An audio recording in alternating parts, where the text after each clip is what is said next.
কেউ যায় না।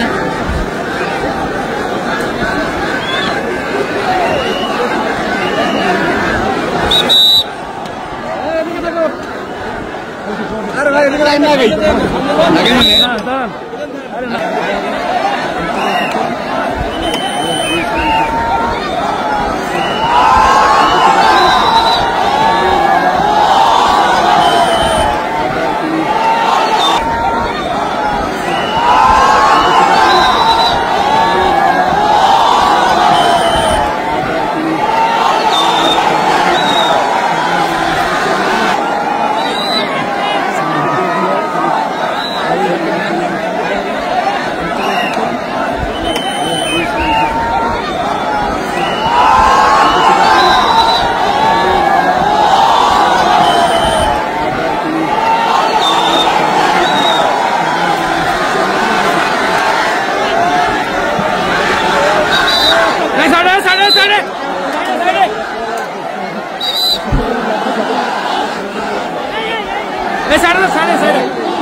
إن الحمد لله نحمده ونستعينه ونستغفره ونؤمن به ونتوكل عليه ونعوذ بالله من شرور أنفسنا ومن سيئات أعمالنا من يهده الله فلا مضل له ومن يضلل فلا هادي له أي فلن تجد له وليا مرشدا ونشهد أن لا إله إلا الله وحده لا شريك له هو الذي لا ضد له ولا ند له لا مثل له ولا مثيل له لا وزير له ولا كفيل له لا شبه له ولا شبيه له لا ولد له ولا والد له وهو الواحد الفرد الصمد لم يلد ولم يولد ولم يكن له كفوا أحد ونشهد أن سيدنا ونبينا وحبيبنا وبشيرنا ونذيرنا وطبيبنا وطبيب قلوبنا وحبيبنا وحبيب ربنا محمدا عبد الله ورسوله أرسله بالحق بشيرا ونذيرا وداعيا إلى الله بإذنه وسراجا منيرا أما بعد فقد قال الله تعالى في كلامه المجيد وفي فرقانه الحميد أعوذ بالله من الشيطان الرجيم بسم الله الرحمن الرحيم هو الله الذي لا إله إلا هو عالم الغيب والشهادة هو الرحمن الرحيم هو الله الذي لا إله إلا هو الملك القدوس السلام المؤمن المهيمن العزيز الجبار المتكبر سبحان الله عما يشركون هو الله الخالق البارئ المصور له الأسماء الحسنى يسبح له ما في السماوات والأرض وهو العزيز الحكيم إن الله وملائكته يصلون على النبي يا أيها الذين آمنوا صلوا عليه وسلموا تسليما اللهم صل على محمد وعلى آل محمد كما صليت على إبراهيم وعلى آل إبراهيم إنك حميد مجيد اللهم بارك على محمد وعلى آل محمد كما باركت على إبراهيم وعلى آل إبراهيم إنك حميد مجيد সকল প্রশংসার মালিককে সকল ক্ষমতার উৎসকে কেউ যেটা পারে না পারেন কে কেউ যেটা দেখে না দেখেন কে কেউ যেটা শোনে না শোনেন কে সে আল্লাহ রাব্বুল ইজ্জা ওয়াল জালালের দরবারে আমরা শুকর গুজার হচ্ছি সবাই পড়ে নিচ্ছি কালিমাতুশ শুকর আলহামদুলিল্লাহ প্রিয় বারুয়াখালীবাসী গলা ছেড়ে দিয়ে আওয়াজ করে পড়ুন রব্বানা লাকাল হামদ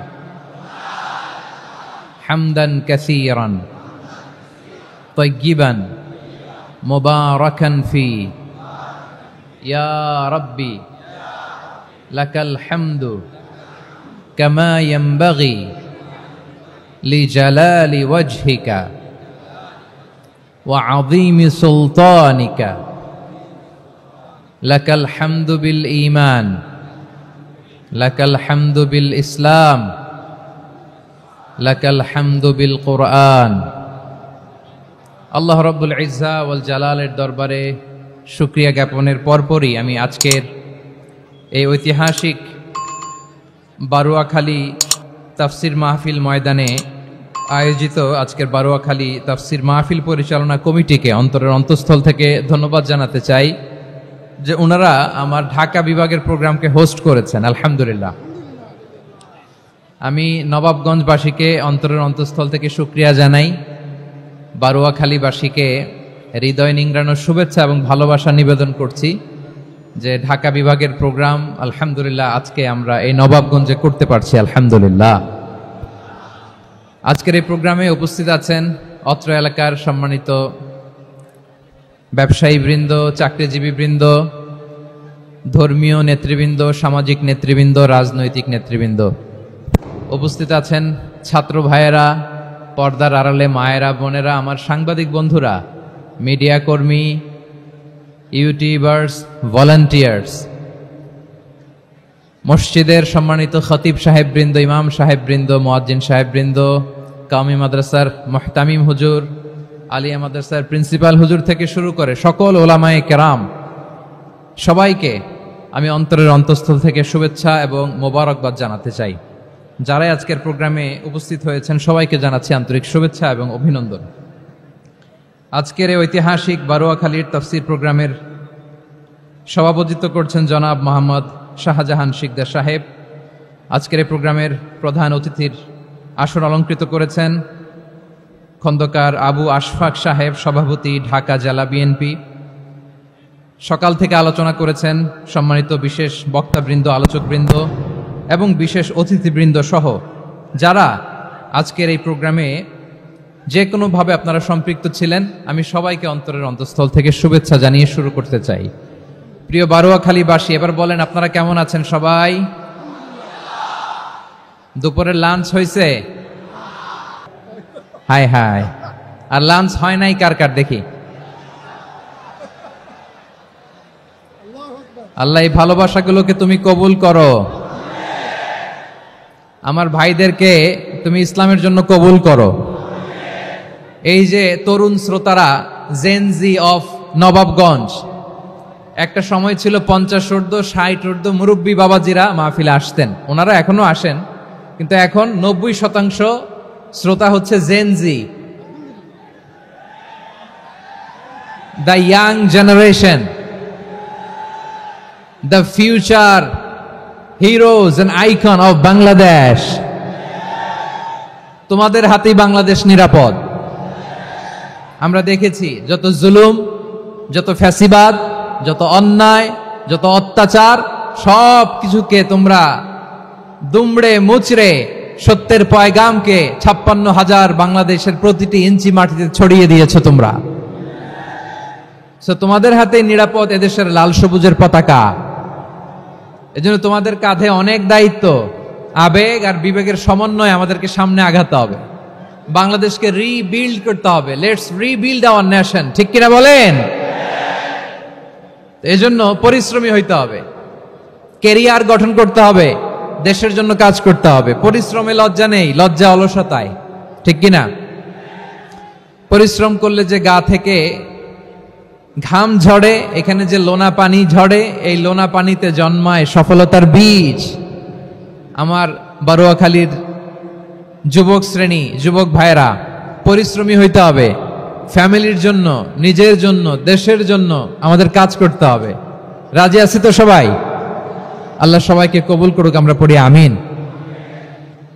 প্রিয় ভাইরা, আমাদের সময় খুব কম, কথা অনেক বেশি। অনেকে আপনারা দুপুরে খাবারও খেতে পারেননি, অনেকে গতকাল চলে আসছেন। গতকাল আসছেন কারা কারা দেখি? ইয়া সালাম। গতকাল যারা আসছে সব সামনের জায়গা প্যাক করে রাখছে একেবারে। মাশাআল্লাহ, মাশাআল্লাহ, আল্লাহ কবুল করো তুমি। প্রিয় ভাইরা, আজকের প্রোগ্রামটি খুবই সুশৃঙ্খল, ওয়েল অর্গানাইজড, ওয়েল ডিসিপ্লিন। বসুন বসুন, থামুন, কিছুই বলা লাগতেছে না আমার। আলহামদুলিল্লাহ, আলহামদুলিল্লাহ। আপনারা যে যেখানে আছেন বসতে পেরেছেন বসুন, দাঁড়িয়ে আছেন দাঁড়িয়ে শুনুন। আমার সাউন্ড ঠিকঠাক মতো শুনতে পাচ্ছেন তো? হ্যাঁ, পাচ্ছেন? মাশাআল্লাহ, মাশাআল্লাহ।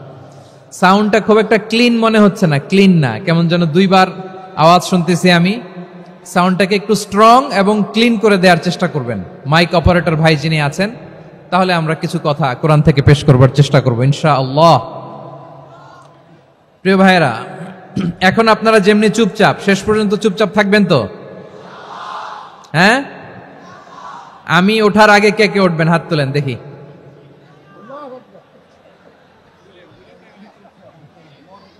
আমি ওঠার আগে কেউ উঠবেন? সত্যি তো? মনে থাকবে? একসাথে আমরা বিদায় নিব, আওয়াজ করে পড়ুন ইনশাআল্লাহ। সম্মানিত সুধী, মাইক অপারেটর ভাইকে আমার কথা শুনতে পাইছেন? যদি শুনতে পেয়ে থাকেন, মেহেরবানি করে সাউন্ডটা একটু স্ট্রং করতে হবে, স্ট্রং মজবুত করতে হবে এবং ক্লিন করতে হবে। মেহেরবানি করে আপনি একটু ট্রাই করেন, আমরা আগাচ্ছি। সম্মানিত সুধী, আজকে আমি আমার খুতবার শুরুতে সূরা হাশরের শেষ 3 আয়াত তেলাওয়াত করেছি। মুখস্থ আছে না সবার? বাংলাদেশে ফজরের নামাজে প্রত্যেক মসজিদে যখন তাসবিহ পড়ে, ইমাম সাহেব এটা তালিম দেয় না, তালকিন দেয় না? প্রিয় বারোয়াখালীবাসী, মুখস্থ আছে না সবার? জি ইনশাআল্লাহ। আজকে সূরাতুল হাশরের এই শেষ 3 আয়াতের তাফসীর আপনাদের সামনে উপস্থাপন করার চেষ্টা করব ইনশাআল্লাহ। কোরআনের অনেক জায়গায় আল্লাহ তাআলা নিজের পরিচয় দিয়েছেন। নিজের পরিচয় তিনি বিভিন্ন আয়াতে বিভিন্ন সূরায় পেশ করেছেন। 3টি জায়গায় খুব এক্সক্লুসিভলি আল্লাহ তাআলা নিজের পরিচয় দিয়েছেন। এক হচ্ছে সূরা বাকারার 255 নম্বর আয়াতে, মানে আয়াতুল কুরসি। এর মধ্যে 9টা বাক্য আছে, 9টা বাক্য মিলে একটা আয়াত। এই আয়াতে আল্লাহ তাআলা খুব চমৎকার ভঙ্গিমায়, চমৎকার ভাষা শৈলী ব্যবহার করে, খুব উচ্চাঙ্গের আরবি সাহিত্য দিয়ে একটি আয়াত নাজিল করেছেন। এই আয়াতটার নাম হচ্ছে আয়াতুল কুরসি। বিশ্বনবী বলেন, মান কারাআ আয়াতুল কুরসি দুবুরা কুল্লি সালাতিন মাকতুবাতিন লাম ইয়ামনাহু মিন দুখুলিল জান্নাতি ইল্লাল মাউত। প্রত্যেক ফরজ নামাজের পরে যে আয়াতুল কুরসি পড়বে, তার জান্নাতে যাওয়ার ক্ষেত্রে আর কোনো বাধা থাকে না, একটা জিনিস ছাড়া, সেটা হচ্ছে মৃত্যু, মরণ। লোকটা মরে না তাই জান্নাতে যায় না, মরলেই জান্নাতি। এই আয়াতুল কুরসির এই আয়াতে আল্লাহ তাআলা খুব স্পষ্টভাবে নিজের পরিচয় তুলে ধরেছেন। আবার সূরাতুল ইখলাসের ভেতরে আল্লাহ তাআলা খুব চমৎকার ভঙ্গিমায় তিনি নিজের পরিচয় তুলে ধরেছেন। অনুরূপভাবে সূরা হাশরের শেষ 3 আয়াতেও আল্লাহ তাআলা খুব চমৎকার ভাবে নিজের পরিচয় তুলে ধরেছেন। আওয়াজ করে পড়ুন সুবহানাল্লাহ। আমরা সূরা হাশরের শেষ 3 আয়াতের তাফসীর আজকে আমরা শুনব। আসুন আমরা আমাদের রবকে চিনে নেই। আজকের আলোচনার টপিক হচ্ছে আসুন আমাদের রবকে চিনি। আসুন আমাদের, সবাই বলুন, আসুন আমাদের রবকে চিনি। আজকের আমার ঢাকা বিভাগের প্রোগ্রাম থেকে, এই নবাবগঞ্জ বারোয়াখালীর প্রোগ্রাম থেকে আমরা আমাদের রবকে চিনে যাব ইনশাআল্লাহ। বলেন সবাই।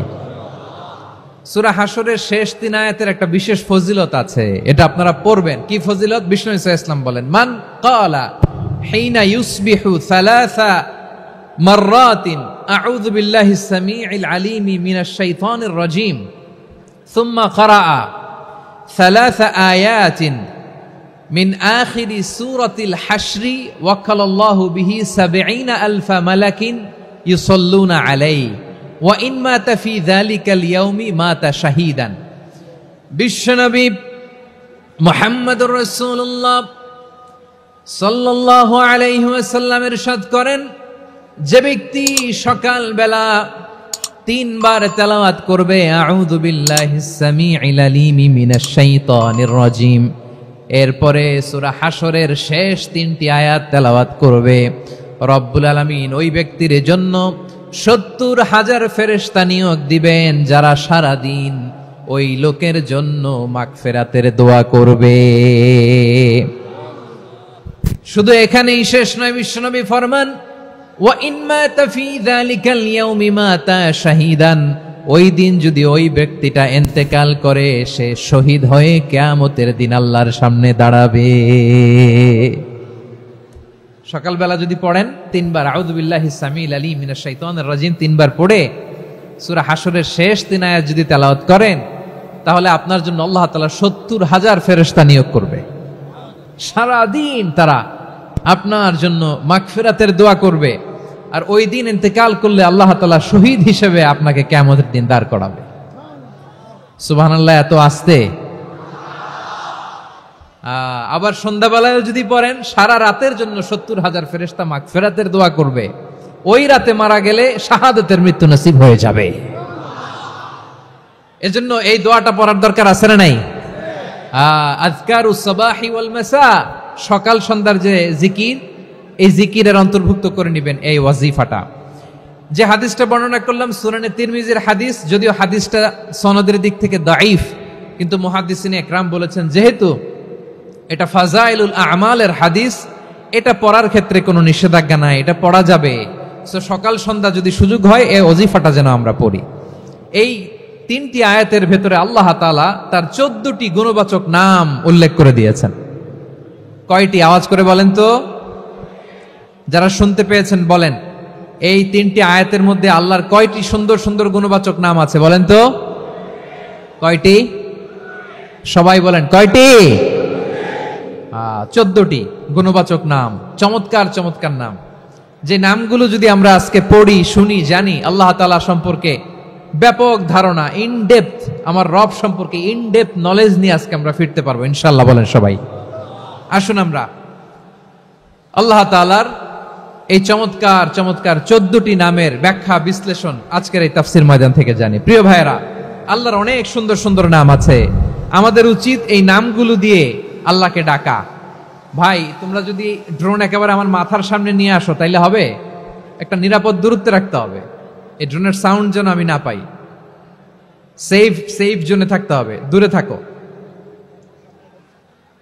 সম্মানিত ভাইয়েরা, আল্লাহ তাআলার চমৎকার চমৎকার অনেক নাম আছে যেগুলো আল্লাহ তাআলা কোরআনে উল্লেখ করেছেন। আল্লাহর আসল নাম হচ্ছে আল্লাহ। আসল নাম কি? সবাই বলুন, আসল নাম কি? কি মাঝখানে কি সমস্যা? এই ভাই যদি না দাঁড়ায়, ওই যে মহিলা প্যান্ডেলের বোনরা তো দেখবে না। ভাই আপনি একটু বসেন, মাঝে মাঝে একটু দাঁড়াবেন। ঠিক আছে, ঠিক আছে, হ্যাঁ হয়েছে। আল্লাহ তাআলার আসল নাম হচ্ছে আল্লাহ। আওয়াজ করে আল্লাহর একটা ডাক দেন, বলেন আল্লাহ। মন থেকে, হৃদয়ের গহীন থেকে, হৃদয় নিংড়ানো মনের সবটুকুন ভালোবাসাকে উজাড় করে দিয়ে আল্লাহর নামটা জপেন তো, পড়েন তো আল্লাহ। কেমন লাগে? ভালো লাগে? এর চেয়ে সুন্দর মধুমাখা নাম, জাদুমাখা নাম আর আছে? দু একজন বলছে নাই। আওয়াজ করে বলেন, এর চেয়ে সুন্দর নাম আর আছে? আল্লাহ নাম যতই জপি ততই মধুর লাগে, নামে এত জাদু থাকে কে জানি তো আগে। আল্লাহ নাম যতই জপি, ও নাম জপে প্রিয়তম, ও নাম জপে মজনু সম, ওই নামে পাপিয়া গাহে হৃদয় গোলাপে বাগে। আল্লাহ নাম যতই জপি। আল্লাহু আকবার। এত মধুর নাম আর দ্বিতীয়টা নাই। যতই জপি ততই ভাল লাগে, ঠিক কিনা বলেন? এজন্য রব্বুল আলামিন বলেন, ওয়ালিল্লাহিল আসমাউল হুসনা ফাদউহু বিহা ওয়া যারুল্লাযীনা ইউলহিদুনা ফি আসমাই সায়ুজজাউনা মা কানু ইয়া'মালুন।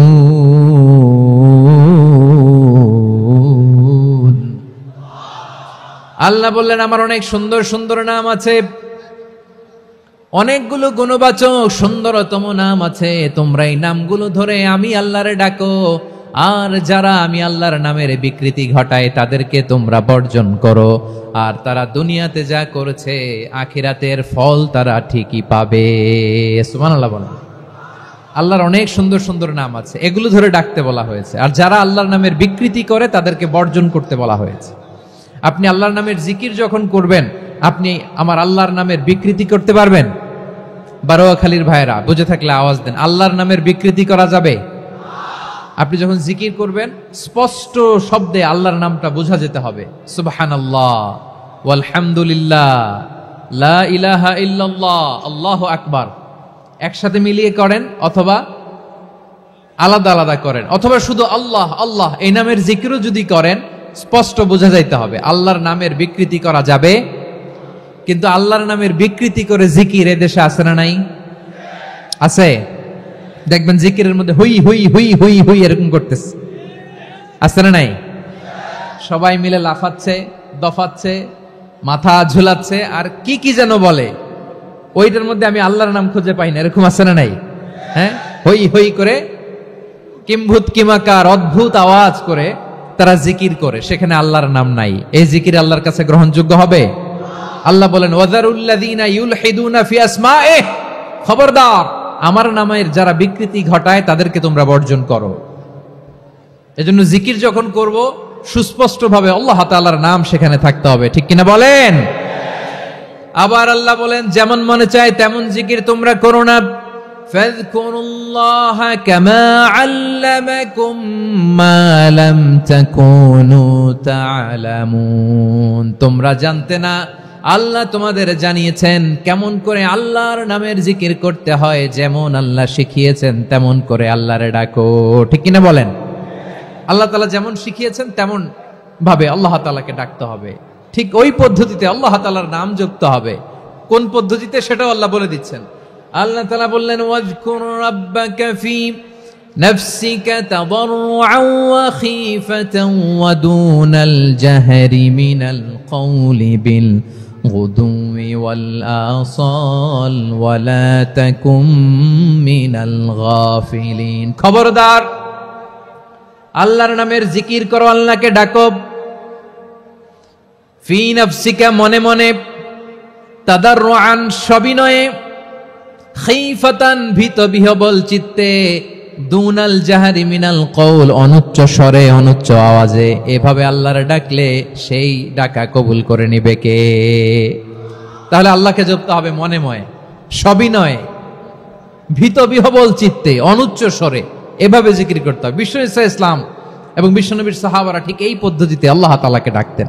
তাহলে এই যে আল্লাহ তাআলার সুন্দর সুন্দর নামগুলো আছে, এগুলো ধরে আমরা আল্লাহ তাআলার জিকির করব, তার প্রশংসা করব, তার পবিত্রতা বর্ণনা করব, তাহলে খুশি হবেন কে?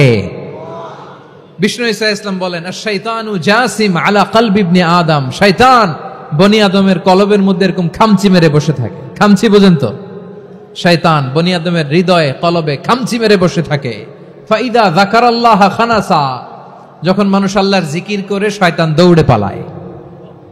ওয়াইদা গাফালা ওয়াসওয়াসা, আর মানুষ যখন অমনোযোগী হয়, গাফিল হয়, শয়তান আবার টেম্পটেশন দেয়, আবার ধোঁকা দেয়, আবার ওয়াসওয়াসা দেয়। এজন্য বিশ্বনবী বলতেন লা ইয়াজালু লিসানুকা রাতবান মিন যিকরিল্লাহ, সব সময় প্রতি মুহূর্তে সর্বক্ষণে তোমার জিহ্বাটা আল্লাহর জিকির দিয়ে ভিজা রাখবা, আল্লাহর জিকির দিয়ে সিক্ত রাখবা, তাহলে কবুল করবে কে? সবাই পড়েন সুবহানাল্লাহ আলহামদুলিল্লাহ লা ইলাহা, সুবহানাল্লাহ আলহামদুলিল্লাহ লা ইলাহা ইল্লাল্লাহ লা ইলাহা ইল্লাল্লাহু মুহাম্মাদুর রাসূলুল্লাহ সাল্লাল্লাহু আলাইহি ওয়াসাল্লাম। প্রিয় ভাইরা, আল্লাহ তাআলার অনেকগুলো নাম আছে। আল্লাহ তাআলার এই নামগুলো ধরে তার নাম আমাদের ডাকতে হবে, জপতে হবে। বিষ্ণু ইসলাম বলেন ইন্না লিল্লাহি 99 ইসমান মিআতান ইল্লা ওয়াহিদা, আল্লাহর রয়েছে 99টা নাম, এক কম 100। এক কম, আমরা বাংলায় বলি না যে এক কম 100, মানে আসলে কয়টা? 99টা। বিশ্বনবী বলেন আল্লাহর 99টা নাম আছে, মিআতান ইল্লা ওয়াহিদা, এক কম 100। মান আহসাহা দাখালাল জান্নাহ, যে ব্যক্তি 99 নাম মুখস্থ করে তার সিনার ভেতরে রাখবে, আল্লাহ তাআলা তাকে জান্নাত দিয়ে ধন্য করে দেবে। এবার বলেন আল্লাহর নামগুলো জানার দরকার আছে না নাই? এই নামগুলো আমরা জপব, মুখস্থ করব। এই নামগুলো আগে আয়ত্ত করতে হবে। এই নামের যে অর্থ সেটা অনুধাবন করতে হবে। এই নামের যে দাবি সেটা মানতে হবে। সিবগাতাল্লাহ ওয়া মান আহসানু মিনাল্লাহি সিবগা ওয়া নাহনু লাহু আবিদুন, আল্লাহর রঙে রঙিন হইতে হবে। আমার আল্লাহ দয়ালু, আমরাও দয়ালু হতে হবে। আমার আল্লাহ সহনশীল, আমরাও সহনশীলতার চর্চা করতে হবে। আমার আল্লাহ মেহেরবান, আমরাও মেহেরবান হতে হবে। বিষ্ণু ঈসা ইসলাম আল্লাহর এই চমৎকার সুন্দরতম নামগুলো ধরে ধরে আল্লাহর কাছে চাইতেন। আপনি যখন দোয়া করবেন, আল্লাহর নামগুলো ধরে যদি দোয়া করেন, আল্লাহ ওই দোয়া ফিরায় দেয় না। সুবহানাল্লাহ বলেন। আপনি যদি দোয়ার মধ্যে বলেন ইয়া রহমান, সবাই বলেন ইয়া রহমান, ইয়া রহিম, ইয়া হাইয়্যু, ইয়া কাইয়্যুম, আল্লাহর চমৎকার নামগুলো ধরে ধরে যদি আল্লাহর কাছে ফরিয়াদ করেন, আল্লাহর নামগুলো ডাকে, মুহূর্তেই কবুল করবে কে? বিষ্ণু ঈসা ইসলাম এভাবে আল্লাহর নামগুলো ধরে ধরে জিকির করতেন, আল্লাহর নাম জপতেন। তিনি বলতেন আসআলুকা বিকুল্লি ইসমিন হুয়া লাক, আল্লাহ তোমার যত নাম আছে সব নামের ওসিলায় তোমার কাছে ফরিয়াদ করি, সব নামের ওসিলায়। আনসালতাহু ফি কিতাবিক, যে নাম তুমি তোমার কিতাবে নাজিল করেছো। আও আল্লামতাহু আহাদাম মিন খালকিক, অথবা তোমার কোন সৃষ্টিকে তোমার নাম তুমি জানিয়েছো। আও ইস্তাসারতা বিহি ফি ইলমিল গায়বি ইনদাক, অথবা গায়েবের জ্ঞানে তুমি তোমার নিজের জন্য ওই নামগুলো সংরক্ষিত রেখে দিয়েছো। সব নামের ওসিলায় তোমার কাছে চাই। সুবহানাল্লাহ পড়েন। তার মানে আল্লাহ তোমার যে নামগুলো আমরা জানি এগুলার ওসিলায়ও চাই, যে নামগুলো আমরা জানি না সেগুলোর ওসিলায়ও চাই। আল্লাহর সব নাম আল্লাহ আমাদেরকে জানায় নাই, কিছু নাম জানিয়েছেন, কিছু নাম তিনি জানান নাই। সুবহানাল্লাহ বলেন। আল্লাহ তাআলা তার কিছু নাম কোরআনে উল্লেখ করেছেন, কিছু নাম স্পেশাল কিছু নবীদেরকে জানিয়েছেন, আর কাউকে জানান নাই। কিছু নাম তিনি কিয়ামতের দিন আমাদের সামনে প্রকাশ করবেন যে এইটাও আমার একটা নাম, এটা তোমরা কেউ জানতা না। সুবহানাল্লাহ, সারপ্রাইজ হিসেবে আল্লাহ তাআলা রেখে দিয়েছে, কেউ জানে না। কিয়ামতের দিন আল্লাহ তাআলা সেই নামগুলো জানাবেন। আর কিছু নাম আছে সেই নামগুলো আল্লাহ কোরআনেও বলে নাই, কোন নবীরেও জানায় নাই, কিয়ামতের দিনও সারপ্রাইজ হিসেবেও জানাবে না। ওই নামগুলো স্বয়ং খোদ আল্লাহ ছাড়া কেউ জানে না।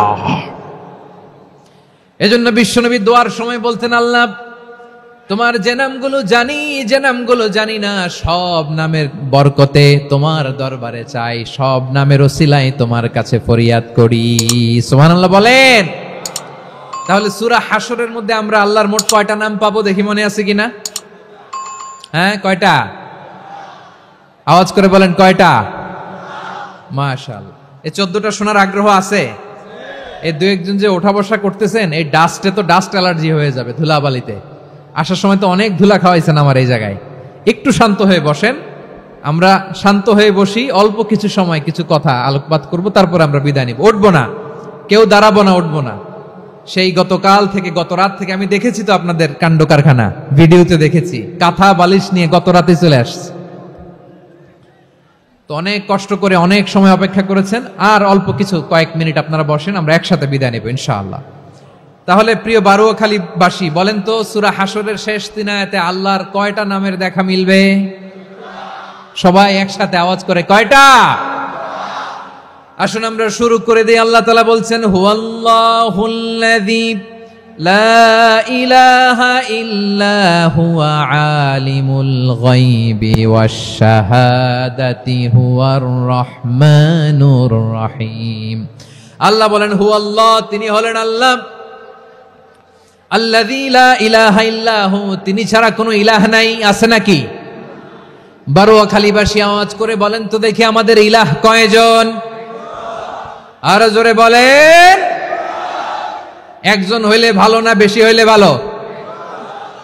ওয়া ইলাহুকুম ইলাহু ওয়াহিদুন লা ইলাহা ইল্লা হুয়ার রহমানুর রহিম। আল্লাহ বলেন তোমাদের ইলাহ হলো একজন, তিনি ছাড়া কোনো ইলাহ নেই, তিনি দয়াময়, তিনি মেহেরবান। ইলাহ যদি একজন না হয়ে দুইজন হতো, ঝামেলা আছে না নাই? লাউ কানা ফীহিমা আলিহাতুন ইল্লাল্লাহু লাফাসাদাতা, আকাশ এবং জমিনের মধ্যে ইলাহ একজন না হয়ে যদি মাত্র দুইজন হতো, আকাশ জমিন ভেঙে খান খান হয়ে যেত। ঠিক কিনা বলেন? দুইজন ইলাহ হইলে খান খান হয়ে যেত। আমাদের রব একজন হইলে ভালো না বেশি হইলে ভালো? কথা বুঝতেছেন? আরে একজনের তো মন জোগায় চলতে পারি না, ঠিক কিনা? হ্যাঁ, একজন, তিনি যে আদেশগুলো দিয়েছেন আমাদের দুর্বলতার কারণে আমরা তো পারি না।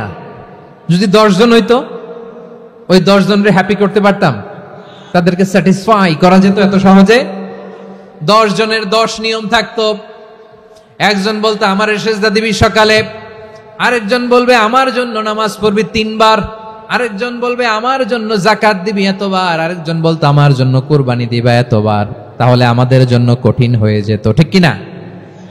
যদি ইলা একজন না হয়ে একাধিক হতো, একজন বলতো না আমি মহাবিশ্ব এভাবে চালাবো, আরেকজন বলতো না আমার মন চায় এভাবে, আমি এভাবে চালাবো, একজন বলতো সূর্য আমি পূর্ব দিকে উঠাবো, আরেকজন বলতো না আমি দক্ষিণ দিকে উঠাবো, আরেকজন বলবে না আমি উত্তর দিকে উঠাবো। এরকম আছে না নাই? ঝামেলা লেগে যেত। এজন্য বেশি রব হইলে আমাদের জন্য ঝামেলা, খোদা বেশি হইলে আমাদের লস। একজন হওয়াতে আমরা বেঁচে গেছি। বারোয়াখালীবাসী আওয়াজ করে না, কথা বলে না। রব খোদা একজন হওয়াতে আমাদের সুবিধা হয়েছে না? এজন্য আল্লাহ বলেন লা ইলাহা ইল্লাহু, তিনি ছাড়া তোমাদের কোনো ইলাহ নাই, তিনি একজন। লা ইলাহা ইল্লাহু আলিমুল গায়বি ওয়াশ শাহাদা, তিনি প্রকাশেরও মালিক অপ্রকাশেরও মালিক। তিনি যেটা ওপেন এটাও জানেন, যেটা গোপন সিক্রেট ওইটাও জানেন। আলিমুল গায়বি ওয়াশ শাহাদা, তিনি গায়েবের মালিক, গায়েবের জ্ঞানী, যেটা দেখা যায় না, অদৃশ্য, জানা নাই, এটাও তিনি জানেন। এগুলো জানতে তার কোনো মাধ্যমের প্রয়োজন হয় না। অতীতে কি হয়েছে, বর্তমানে কি চলছে, ভবিষ্যতে কি হবে, সব তার জ্ঞানের ভেতরে আছে না নাই? এজন্য আল্লাহ বললেন আলিমুল গায়বি ওয়াশ শাহাদা, তিনি গায়েবের জ্ঞান রাখেন, তিনি দৃশ্য জগতের জ্ঞান রাখেন, তিনি প্রকাশ্য জগতের জ্ঞান রাখেন, তিনি গোপন জগতের জ্ঞান রাখেন। তার কাছে কোনো কিছু গোপন নাই, ঠিক কিনা বলেন? হুয়ার রহমানুর রহিম, তিনি হলেন দয়াময়, তিনি হলেন মেহেরবান। এই যে শুরু হলো 14 নামের প্রথম দুইটা, আর রহমান আর রহিম। হুয়ার রহমানুর রহিম, তিনি হলেন the most gracious, the most merciful, তিনি দয়াময়, তিনি অতিশয় মেহেরবান। সুবহানাল্লাহ বলেন। তার দয়ার কোনো শেষ নাই, তার মায়ার কোনো শেষ নাই। আল্লাহ, তাহলে 14টা নামের মধ্যে কয়টা পাইলাম? একটা কি? আর রহমান। বারোয়াখালীবাসী বুঝে থাকলে আওয়াজ করে বলেন, প্রথমটা কি? 2 নাম্বার আর রহিম। আওয়াজ করে বলেন 2 নাম্বার। আওয়াজ করে সবাই গলা ছেড়ে দিয়ে উত্তর দেন তো, প্রথম নামটা কি? দ্বিতীয় নামটা? আর রহিম। রহমান আল্লাহর one of the major names, আল্লাহর মৌলিক নামগুলোর মধ্যে গুরুত্বপূর্ণ একটা নাম হচ্ছে রহমান। গুরুত্বপূর্ণ নাম কি? রহমান, দয়ার সাগর, মায়ার সাগর। রহমানুন ফিদ দুনিয়া ওয়া রহিমুন ফিল আখিরা। এই দুনিয়ার জন্য আল্লাহ রহমান, দুনিয়াতে আল্লাহ সবাইরে দয়া করে, কাফিররেও করে, মুসলিমরেও করে। আর আখিরাতের জন্য তিনি রহিম, সেখানে কাফির মুশরিকদের জন্য আল্লাহর পক্ষ থেকে কোনো দয়া থাকবে না। চিল্লায় বলেন ঠিক কি না? এজন্য আল্লাহ বললেন আমার মৌলিক একটা নাম হলো রহমান। আল্লাহর পরে অন্য কোন নাম দিয়ে যদি তোমরা আমার নাম প্রকাশ করতে চাও, জপতে চাও, ডাকতে চাও, তোমরা রহমান নামে ডাকো। রব্বুল আলামিন ইরশাদ করেন কুলিদুল্লাহ আউদুর রহমান আইয়াম্মা তাদউ ফালাহুল আসমাউল হুসনা। আমাকে আল্লাহ নামে ডাকো, কিংবা আমি আল্লাহকে রহমান নামে ডাকো, যে নামেই ডাকো না কেন আমার আছে অনেকগুলো সুন্দর সুন্দর নাম। যে নামেই ডাকো আমি শুনি, ডাকলেই আমি সাড়া দেই। সকালে ডাকলেও সাড়া দেই, দুপুরে ডাকলেও সাড়া দেই, মাঝরাতেও যদি আমরা বিপদে পড়ি ডাকলে আমাদের ডাকে সাড়া দেয় কে? সবাই বলুন তো, সাড়া দেয় কে? আবার বিশ্বনবী যখন মক্কায় দাওয়াত দিচ্ছিলেন, তিনি মাঝে মাঝে আল্লাহর নাম বলছিলেন, মাঝে মাঝে তিনি রহমান নাম বলছিলেন। যখন তিনি বললেন ওয়াইদা কিলা লাহুমুসজুদু লিররহমানি ক্বালু ওয়ামার রহমান। বিশ্বনবী মক্কায় যখন মক্কার কাফিরদেরকে, কুরাইশদেরকে বলল তোমরা রহমানকে সেজদা দাও, রহমানের ইবাদত করো, রহমানের জন্য সেজদায় লুটিয়ে পড়ো, মক্কাবাসী বলে রহমান আবার কে? রহমান রে তো চিনি না। রহমানকে আল্লাহ চিনি, রহমান চিনি না। মক্কাবাসী কি বলে? কারে চিনে? আল্লাহরে চিনে। কারে চিনে না? রহমান কে তো চিনি না। রহমান আবার কোত্থেকে আসলো? কে Rahman? Who is this Rahman? যখন তারা বলে রহমান রে চিনি না, আল্লাহর গায়রতে আঘাত লেগেছে। আল্লাহ বলে রহমান রে চিনো না, না তাদেরকে চিনানোর জন্য আল্লাহ ৭৮ আয়াত বিশিষ্ট আর রহমান নামে কোরআনে একটা সূরা নাজিল করেছেন।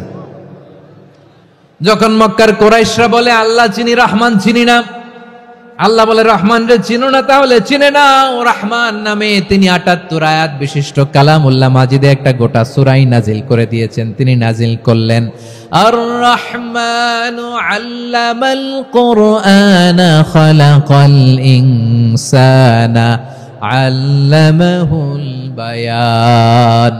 দয়াময় রহমান শেখালেন কোরআন, বানালেন ইনসান শেখালেন বায়ান। দয়াময় রহমান শেখালেন কোরআন, বানালেন ইনসান শেখালেন বায়ান। দয়াময় রহমান শেখালেন কোরআন, বানালেন ইনসান শেখালেন বায়ান। পড়েন আল্লাহু আকবার। আল্লাহ বলে রহমান কারে বলে চেনো না, শুনে নাও। ৭৮ আয়াত বিশিষ্ট গোটা একটা সূরা নাজিল করে দিলাম, সূরাতু আর রহমান। আর রহমান তিনি দয়ালু, আল্লামাল কোরআন তিনি মানুষকে কোরআন শিখিয়েছেন, খালাকাল ইনসান মানুষ বানিয়েছেন, আল্লামাহুল বায়ান মানুষকে কথা বলা বর্ণনা করা শিখিয়েছেন। পড়েন সুবহানাল্লাহ। গোটা একটা সূরা নাজিল করেছেন, সূরাতু আর রহমান। আমার বারোয়াখালীর ভাইয়েরা, তার নাম হচ্ছে আর রহমান আর রাহিম, মানে দয়াময় মেহেরবান। তার দয়া যে কত বেশি আপনি কল্পনাও করতে পারবেন না, আপনি কল্পনাতেও আনতে পারবেন না তার দয়া কত বেশি। বিশ্বনবী সাল্লাল্লাহু আলাইহি ওয়াসাল্লাম ফরমান, লাম্মা কাদাল্লাহুল খালকা কাতাবা ইনদাহু ফাওকা আরশিহি। আল্লাহ যখন মহাবিশ্বের সব সৃষ্টি করে সারলেন, তিনি আরশের উপরে লিখলেন সাবাকাত রাহমাতি গাদাবি, সাবাকাত রাহমাতি গাদাবি। কোথায় লিখছে? আরশের উপরে। আওয়াজ করে বলেন তো কোথায় লিখেছে? আরশের উপরে আল্লাহ লিখলেন সাবাকাত রাহমাতি গাদাবি। এর মানে হলো আমার দয়ার কাছে, আমার ভালোবাসার কাছে আমার ক্রোধ পরাজয় বরণ করেছে। আমার দয়ার কাছে আমার রাগ কিংবা ক্রোধ পরাজয় বরণ করেছে। মানে আমি আল্লাহর দয়া আছে, আবার আমি আল্লাহর ক্রোধ বা রাগ আছে, কিন্তু আমি আল্লাহর রাগের চেয়ে দয়া বেশি। আওয়াজ করে বলেন আল্লাহর রাগ বেশি না দয়া বেশি? আল্লাহর যদি রাগ থাকতো আমরা বাঁচতে পারতাম?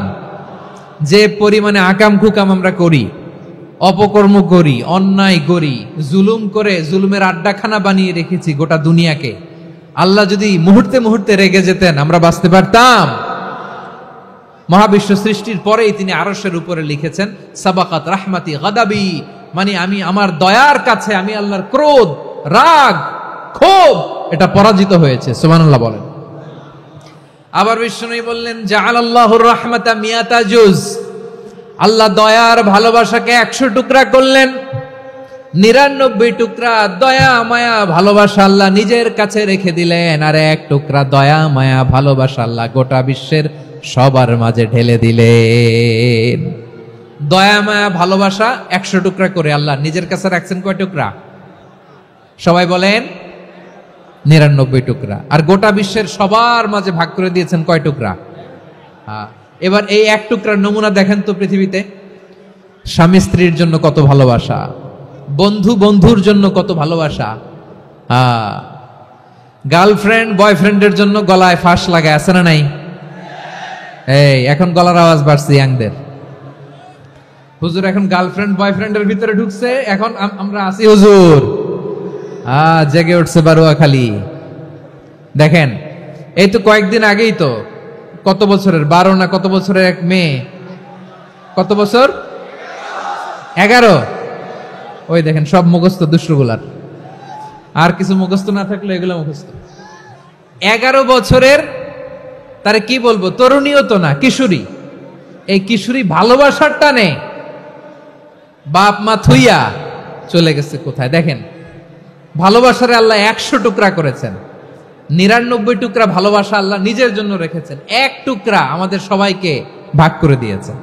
যত পাখি আছে পৃথিবীতে, যত মাছ আছে, যত প্রাণী আছে, যত মানুষ আছে, যত জিন আছে, আমরা সবাই মিলে পেয়েছি ভালোবাসার কয় টুকরা? আর আরশে আজিমের অধিপতি আল্লাহ তিনি তার কাছে ভালোবাসা রেখে দিয়েছেন কয় টুকরা? তাহলে এবার আওয়াজ করে বলেন, আল্লাহর রাগ বেশি নাকি দয়া বেশি? আল্লাহ তুমি দয়ার সাগর, রহমানুর রহিম, তোমার দয়াই পূর্ণ আমার সারা নিশিদিন। সবাই পড়েন, আল্লাহ তুমি দয়ার সাগর, রহমানুর রহিম, তোমার দয়াই পূর্ণ আমার সারা নিশিদিন। আল্লাহু আকবার। আল্লাহ বলেন, রাহমাতি ওয়াসিআত কুল্লা শাই, গোটা বিশ্বের সব জায়গায় আমি আল্লাহর রহমত বিস্তৃত, এমন কোন জায়গা নাই যেখানে আমি আল্লাহর রহমত নাই। ঠিক কিনা বলেন?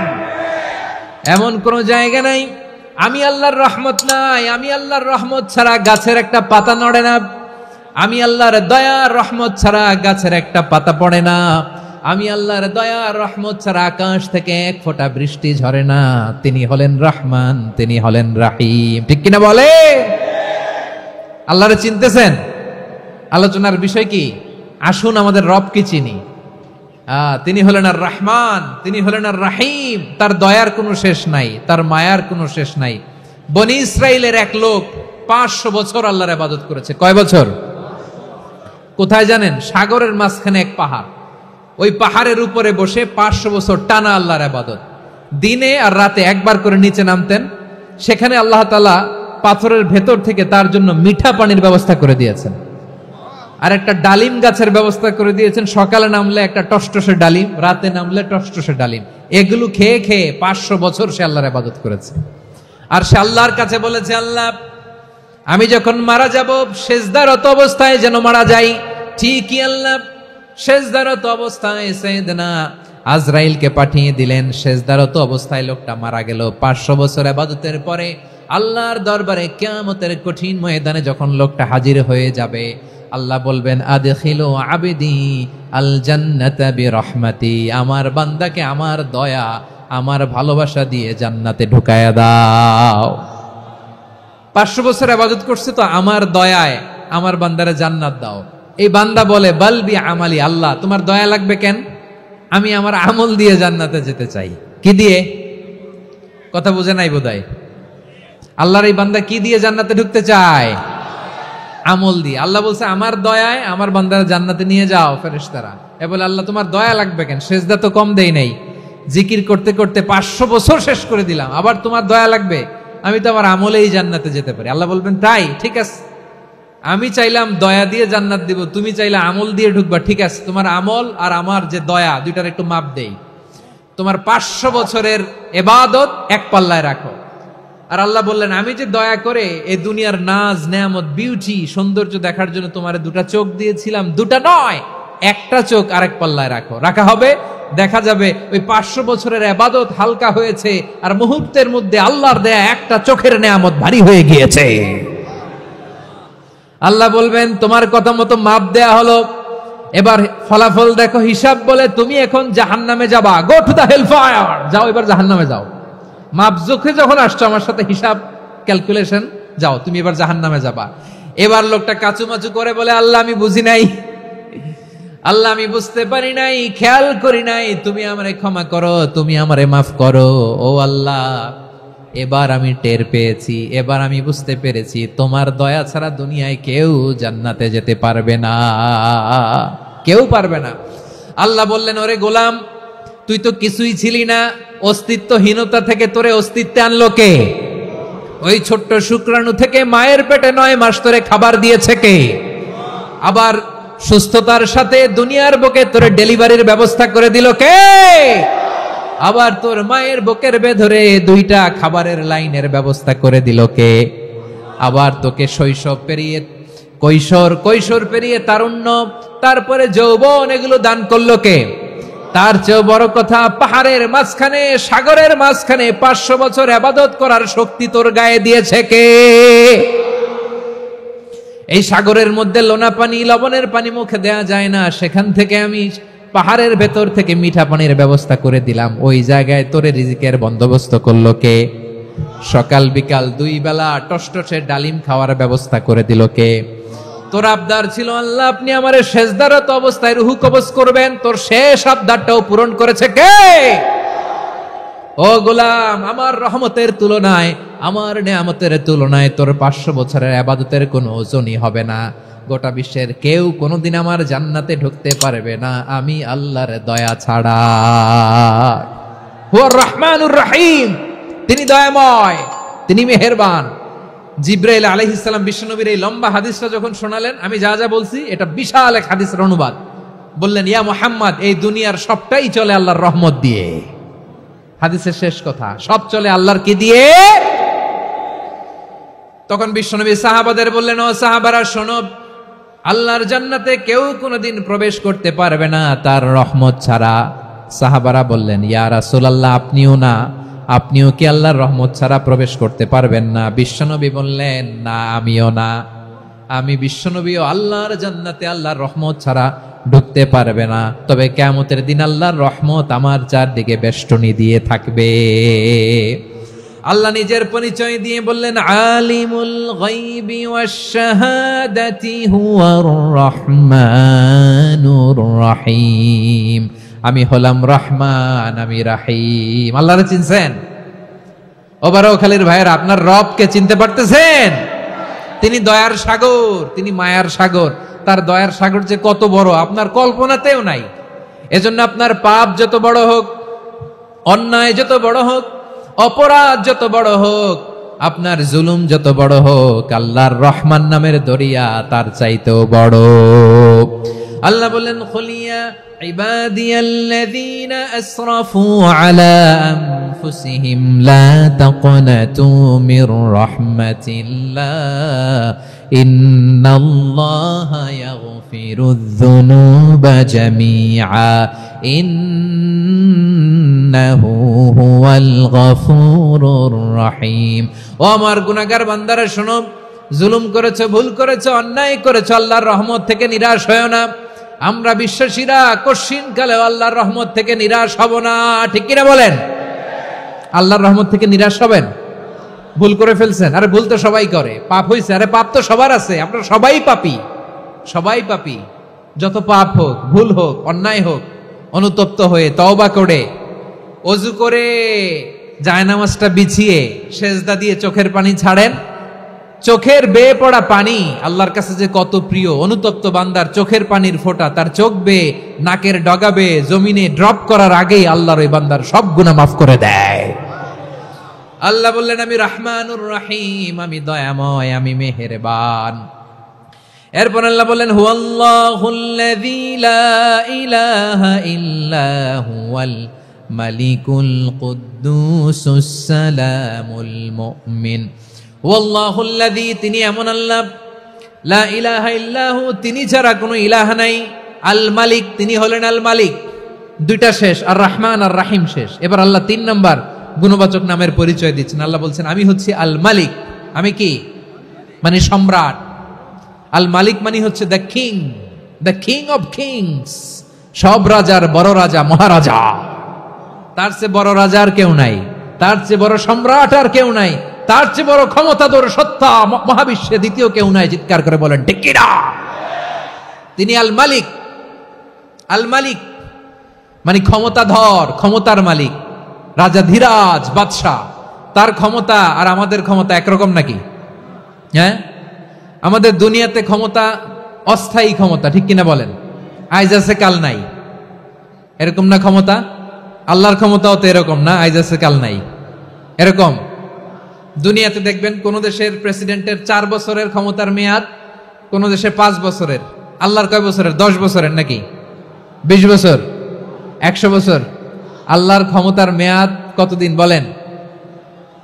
বুঝে থাকলে বলেন তো। চিরকাল তার ক্ষমতার মেয়াদ। চিল্লায় বলেন ঠিক কিনা? নিরঙ্কুশ ক্ষমতা, একচ্ছত্র ক্ষমতা বলতে যা বুঝায়, এই ক্ষমতা একমাত্র আল্লাহরই আছে। আমাদের ক্ষমতার জন্য আমরা ডিপেন্ড করতে হয়, ওর ডিপেন্ড লাগে, ওই জনমত নেওয়া লাগে, ওই জনগণের কাছে যাওয়া লাগে, ভোট চাওয়া লাগে, এরা ভোট দিলে এরপরে আমরা আসবো, ঠিক কিনা? আবার জনগণ না চাইলে আমরা নাই। আল্লাহর ক্ষমতা কি এরকম?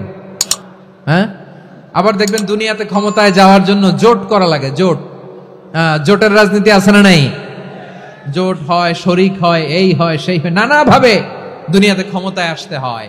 আল্লাহ বলে আমার ক্ষমতার জন্য কারো উপর বিন্দু পরিমাণ আমার ডিপেন্ড করা লাগে না। সৃষ্টি শুরু থেকে আমি ক্ষমতার চেয়ারে বসা, মহাবিশ্বের শেষ পর্যন্ত, সীমাহীন ভবিষ্যৎ পর্যন্ত আমি ক্ষমতার চেয়ারে থাকবো। আমি হলাম আল মালিক, আমার ক্ষমতার কোনো কমতি নাই, কোনো ঘাটতি নাই, কেউ আমার ক্ষমতা থেকে নামাতে পারবে না। পারা যাবে? এই যে আমরা ফ্যাসিস্ট সরকারের যে আপনারা নামাই দিছেন গণ অভ্যুত্থান করে, মনে আছে? 5ই আগস্টের কথা ভুলে গেছেন এত তাড়াতাড়ি? মনে আছে? আছে। তা আমরা সবাই মিলে যদি একটা গণ অভ্যুত্থান করি, তাইলেই তো আল্লাহর ক্ষমতার চেয়ার থেকে নামায় ফেলানো যায়। হ্যাঁ, যাবে না? পারবো না আমরা? কি বলে, পারা যাবে না?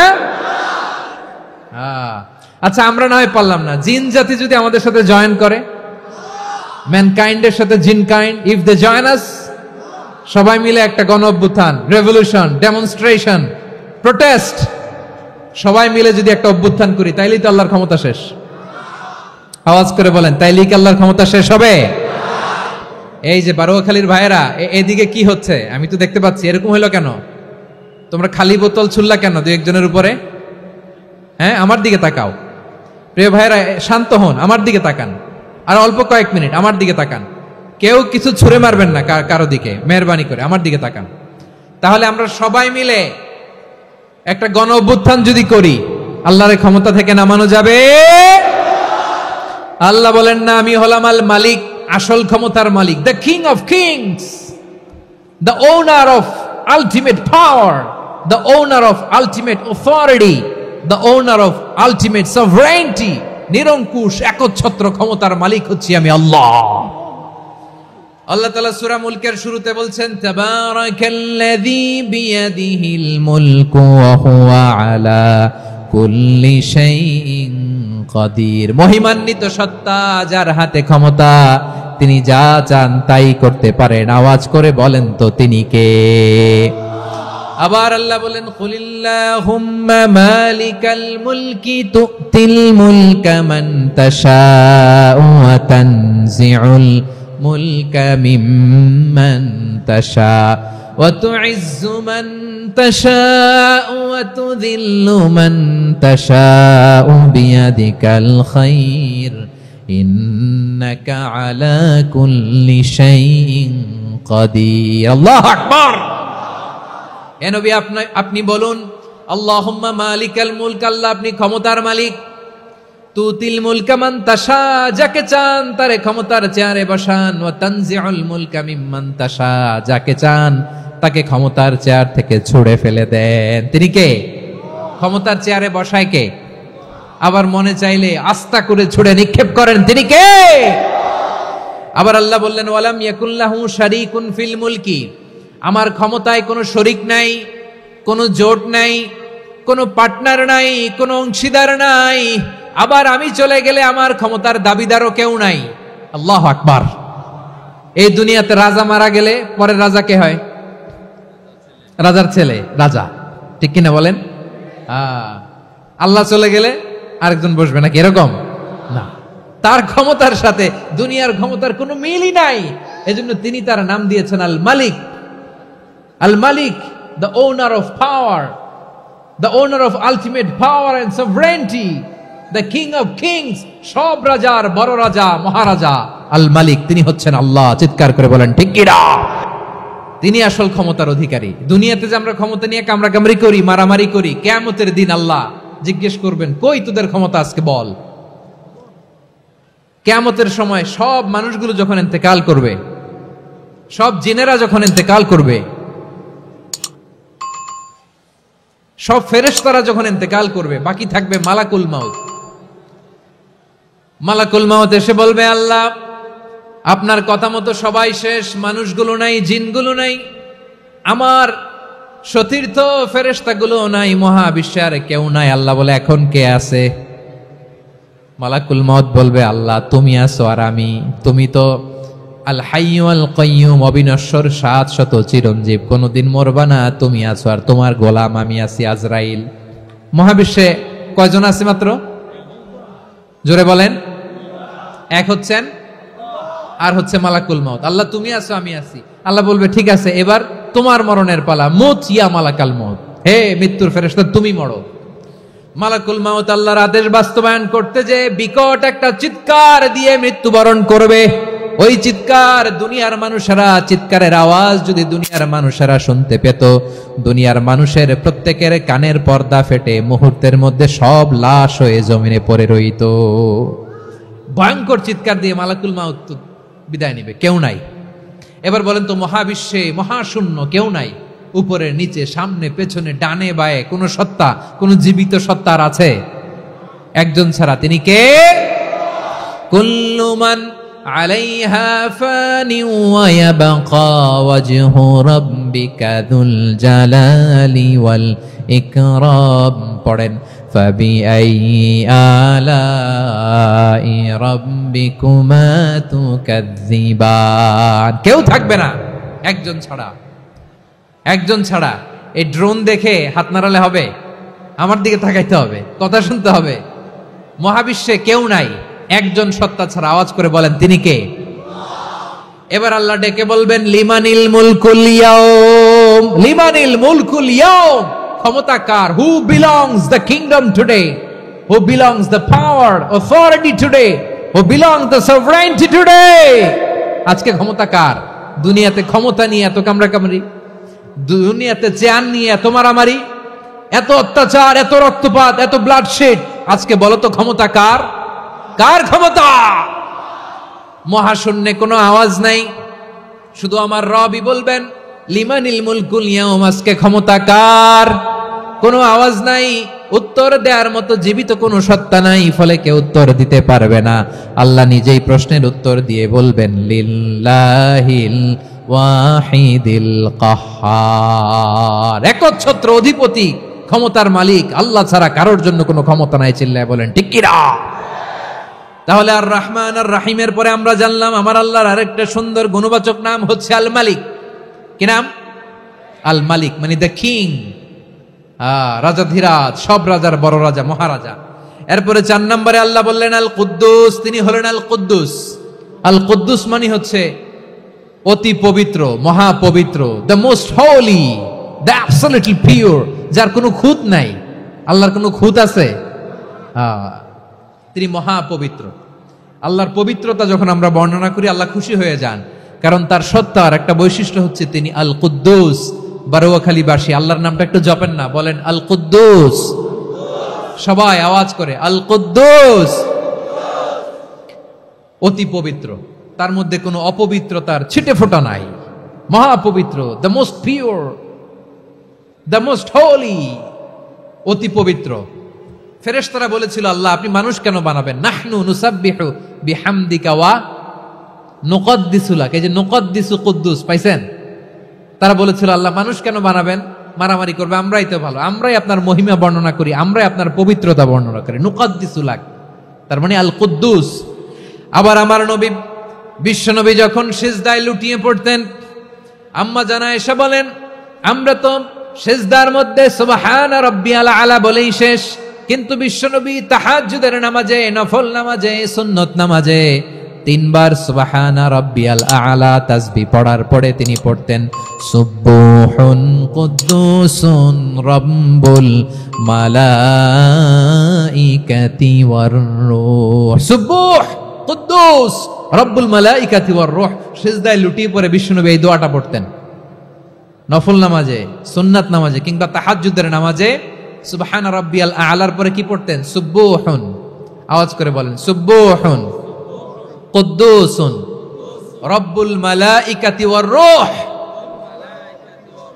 মানে আল্লাহ আপনি প্রশংসিত, আল্লাহ আপনি অতি পবিত্র, আপনি সব ফেরেশতা কুলের রব, ফেরেশতাদের সরদার জিব্রাইলের রব। সুবহানাল্লাহ। আজকে থেকে পড়বেন সিজদায়? হ্যাঁ, বারোখালীবাসী পড়বেন নাকি? হুজুর নামাজে তো পড়ি না। হ্যাঁ, এরকম নফল নামাজে, তাহাজ্জুদের নামাজে, সুন্নত নামাজে সিজদার যে তাসবিহ সুবহান রাব্বিয়াল আলা 3 বার পড়ার পরে আমার ভাইরা, মহিলা প্যান্ডেলে আমার যে মায়েরা বোনেরা আছে, আজকে তো রেকর্ড হয়ে যাবে, কালকেই ভিডিও পেয়ে যাবেন। তিনবার সুবহানা রাব্বিয়াল আলা পড়ার পরে পড়বেন সুবুহুন কুদ্দুসুন রব্বুল মালাইকাতি ওয়ার রূহ। পড়বেন তো ইনশাআল্লাহ। আবার বিশ্বনবী বলেন ইন্নাল্লাহা তাইয়্যিব লা ইয়াকবালু ইল্লা তাইয়্যিবা। আল্লাহ পবিত্র, পবিত্রতা ছাড়া তিনি কিছু গ্রহণ করেন না, অপবিত্র কোনো কিছু আল্লাহ গ্রহণ করে না। অনেকে আছে ঘুষ খায়, সুদ খায়, অন্যায় অপরাধ চাঁদাবাজি যা আছে সব করে, হারাম টাকা, হারাম উপার্জন। এই হারাম উপার্জন দিয়ে আবার মসজিদ বানায়, আছে না নাই? ইনকাম সবটাই হারাম, ওইটা দিয়ে আবার এতিমখানা বানায়, আছে না নাই? আছে। ওইটা আল্লাহ কবুল করবে না, কারণ আল্লাহ নিজে পবিত্র। পবিত্র না হলে কিছুই অ্যাকসেপ্ট করেন না। সুবহানাল্লাহ পড়েন। তাহলে বুঝলাম তিনি আল কুদ্দুস মানে অতি পবিত্র। এরপরে আল্লাহ বলেন আমি হচ্ছি আসসালাম। আওয়াজ করে বলেন আসসালাম। আসসালাম মানে হচ্ছে শান্তির আধার। সালাম মানে কি? শান্তির আধার, যার কাছ থেকে শান্তি আসে। দ্য সোর্স অফ পিস, তিনি শান্তির আধার। এজন্য আমরা একে অপরের সাথে দেখা হলে কি বলি? সালাম। কি বলি? সালাম সালাম হাজার সালাম, সকল শহীদ স্মরণে আমার হৃদয় রেখে যেতে চাই তাদের স্মৃতির চরণে। সবাই বলেন সালাম সালাম হাজার সালাম, সকল শহীদ স্মরণে আমার হৃদয় রেখে যেতে চাই তাদের স্মৃতির চরণে। পড়েন আমিন। আমরা সকল ভাষা শহীদ, সকল মুক্তিযোদ্ধা, তাদের জন্য দোয়া করি। এবং 24-এর ছাত্র নাগরিক অভ্যুত্থানে যারা শাহাদাতের সর্বোচ্চ নাজরানা পেশ করে এই নতুন ভোরের বাংলাদেশ আমাদেরকে উপহার দিয়েছে, তাদের জন্য আল্লাহর কাছে দোয়া করি। সবাই বলেন আমিন। আমার প্রিয় বারোয়াখালীবাসী, আপনারা কি ক্লান্ত হয়ে গেছেন? কষ্ট হচ্ছে? তাহলে 2-4 জন দাঁড়াচ্ছেন কেন? এই যে 2-1 যে বোতল ছুঁড়ে মারছো, তোমাদেরকে কি আমি দেখি নাই মনে করছো? এই বোতল ছুঁড়ে মারলা কেন? বসো বসো। হ্যাঁ, মেহেরবানি করে বসবেন, মেহেরবানি করে বসবেন। সবাই আওয়াজ করে তাকবীর পড়ুন, লিল্লাহে তাকবীর। এই আপনাদের গলার আওয়াজ। এতগুলো মানুষ তাকবীর পড়লে এতটুকু আওয়াজ হয় আমি বিশ্বাস করি না। আওয়াজ করে পড়েন সবাই, লিল্লাহে তাকবীর, লিল্লাহে তাকবীর, লিল্লাহে তাকবীর। আল্লাহর একটা নাম হচ্ছে আসসালাম, মানে হচ্ছে শান্তির আধার, দ্য সোর্স অফ পিস। শান্তি দেওয়ার মালিক কে? এজন্য শান্তি চাইবো কার কাছে? আল্লাহ তুমি আমার দেশটাকে শান্তিময় করো, বলেন আমিন। আল্লাহ তুমি আমাদের পরিবারের শান্তি নসিব করো, বলেন আমিন। আল্লাহ আমাদের জীবনটাকে তুমি শান্তিময় করো, পড়েন আমিন। এজন্য বিশ্বনবী সালাম ফিরানোর পরে 3 বার পড়তেন আস্তাগফিরুল্লাহ, আস্তাগফিরুল্লাহ, আস্তাগফিরুল্লাহ। এরপরে বিশ্বনবী পড়তেন আল্লাহুম্মা আনতাস সালাম ওয়া মিনকাস সালাম তাবারাকতা রাব্বানা ইয়া যাল জালালি ওয়াল ইকরাম। ও আল্লাহ আপনি শান্তির আধার, আপনার কাছ থেকে শান্তি আসে, আপনি বরকতময়। এই দোয়াটা পড়েন আপনারা সালাম ফিরানোর পরে, পড়েন না? পড়বেন আজকে থেকে আল্লাহুম্মা আনতাস সালাম ওয়া মিনকাস সালাম তাবারাকতা ইয়া যাল জালালি ওয়াল ইকরাম। আবার জান্নাতের আরেকটা নাম হচ্ছে দারুস সালাম, মানে শান্তির ঘর। জান্নাতের আরেকটা নাম কি? দারুস সালাম। ওই দারুস সালামে আমরা যেতে চাই কি চাই না? আমরা ওই জান্নাতের অধিবাসী হতে চাই কি চাই না? এই বারোয়াখালীর ঐতিহাসিক তাফসীরুল কোরআনের ময়দানে আমরা যেমনি একত্রিত হলাম, আল্লাহর জান্নাতেও যেন আমরা এভাবে একত্রিত হতে পারি। আল্লাহ তুমি কবুল করো। আওয়াজ করে পড়েন আমিন। সালামের পরে আল্লাহ বললেন আল মুমিন। আমার আরেকটা নাম হচ্ছে আল মুমিন। আল মুমিন মানে হচ্ছে নিরাপত্তা দানকারী। আমাদের নিরাপত্তা দেয় কে? নাকি পুলিশ বাহিনী, নাকি বিজিবি, র্যাব, সেনাবাহিনী, হ্যাঁ, নাকি এই যে ফায়ার সার্ভিস? কারা নিরাপত্তা দেয়? আজকের এই প্রোগ্রামের জন্য আমাদের ফায়ার সার্ভিসের ভাইরা অনেক কাজ করেছেন, আমি শুনেছি। ভাইরা স্পেশালি দোয়া চেয়েছেন এবং তাদের একটা সুনাম আছে বাংলাদেশে। জীবনের ঝুঁকি নিয়ে ফায়ার সার্ভিস বাহিনী তারা বিপন্ন মানবতাকে রক্ষা করে, ঠিক কিনা বলেন? আমি ভাইদের জন্য দোয়া করি, এই ফায়ার সার্ভিস ইউনিটকে, এই ডিপার্টমেন্টকে আল্লাহ তাআলা তুমি কবুল করো। ওনারা আমাদের শৃঙ্খলা, শান্তি শৃঙ্খলা, সিকিউরিটি এনশিওর করেন, কিন্তু আসল নিরাপত্তা দেওয়ার মালিক কে? অনেক সময় এরকম হয় না যে অনেক সিকিউরিটি দিয়ে রাখছে, কিন্তু স্নাইপার দিয়ে এমন ভাবে গুলি করছে একেবারে বড় সাহেবের মাথায় যে গুলি লাগছে, আছে না নাই? এখন সবাই মিলে বডিগার্ডের ধরে, যাই বেটা বডিগার্ড, এত টাকা দিয়ে বডিগার্ড রাখছি, আমাদের স্যারের মাথায় গুলি লাগলো কিভাবে? তো বডিগার্ড বলে, আপনার স্যারের বডি তো আছে, এই যে বডি নিয়ে যান। আমি তো রুহু গার্ড না, রুহু গার্ড হচ্ছে একজন, চিল্লায় বলেন তিনি কে? আমার ভাইরা, দুনিয়াতে টাকা হলে বডিগার্ড মিলে, কিন্তু রুহু গার্ড মিলে? রুহু গার্ড মিলে? যে আমি 10 লক্ষ টাকা দিব, রুহু গার্ড লাগবে, আমার রুহু কেউ চিনে নিতে পারবো না, এরকম পাওয়া যায়? কি পাওয়া যায়? হ্যাঁ, বডিগার্ড পাওয়া যায়, রুহু গার্ড পাওয়া যায় না। ওই রুহের নিরাপত্তা দেয় কে? আল মুমিন, দ্য প্রোভাইডার অফ সিকিউরিটি। তিনি নিরাপত্তা দেয় তার নেককার বান্দাদেরকে, দুনিয়াতে নিরাপত্তা দেয়, আখিরাতেও নিরাপত্তা দেয়, ঠিক কি না? আবার আল্লাহ বললেন, আল্লাযী আত'আমাহুম মিন জু'ইন ওয়া আমানাহুম মিন খাউফ। তিনি এমন সত্তা যিনি ক্ষুধা লাগলে তোমাদেরকে খাদ্যের ব্যবস্থা করে, আবার ভয়ের সময় তিনি তোমাদেরকে নিরাপত্তার ব্যবস্থা করে, ঠিক কিনা বলেন? দিও তৃষ্ণা পেলে ঠান্ডা পানি, ক্ষুধা পেলে লবণ ভাত, আল্লাহ এই গরিবের শোনো শোনো মোনাজাত, আল্লাহ এই গরিবের শোনো শোনো মোনাজাত, আল্লাহ এই গরিবের। দিও তৃষ্ণা পেলে ঠান্ডা পানি, ক্ষুধা পেলে লবণ ভাত, আল্লাহ এই গরিবের। পড়ে না আমিন? আমরা যখন বিপদে পড়ি নিরাপত্তা দেয় কে? সাগরের তুফানের ভেতরে পড়ে যখন আল্লাহর কাছে ফরিয়াদ করি আমাদেরকে বাঁচায় কে? বিমানের ভেতরে যখন বিপদে পড়ি, যখন আল্লাহর কাছে সাহায্য চাই, বাঁচায় কে? কঠিন বিপদের মুহূর্তে আমাদেরকে সিকিউরিটি দেয় কে?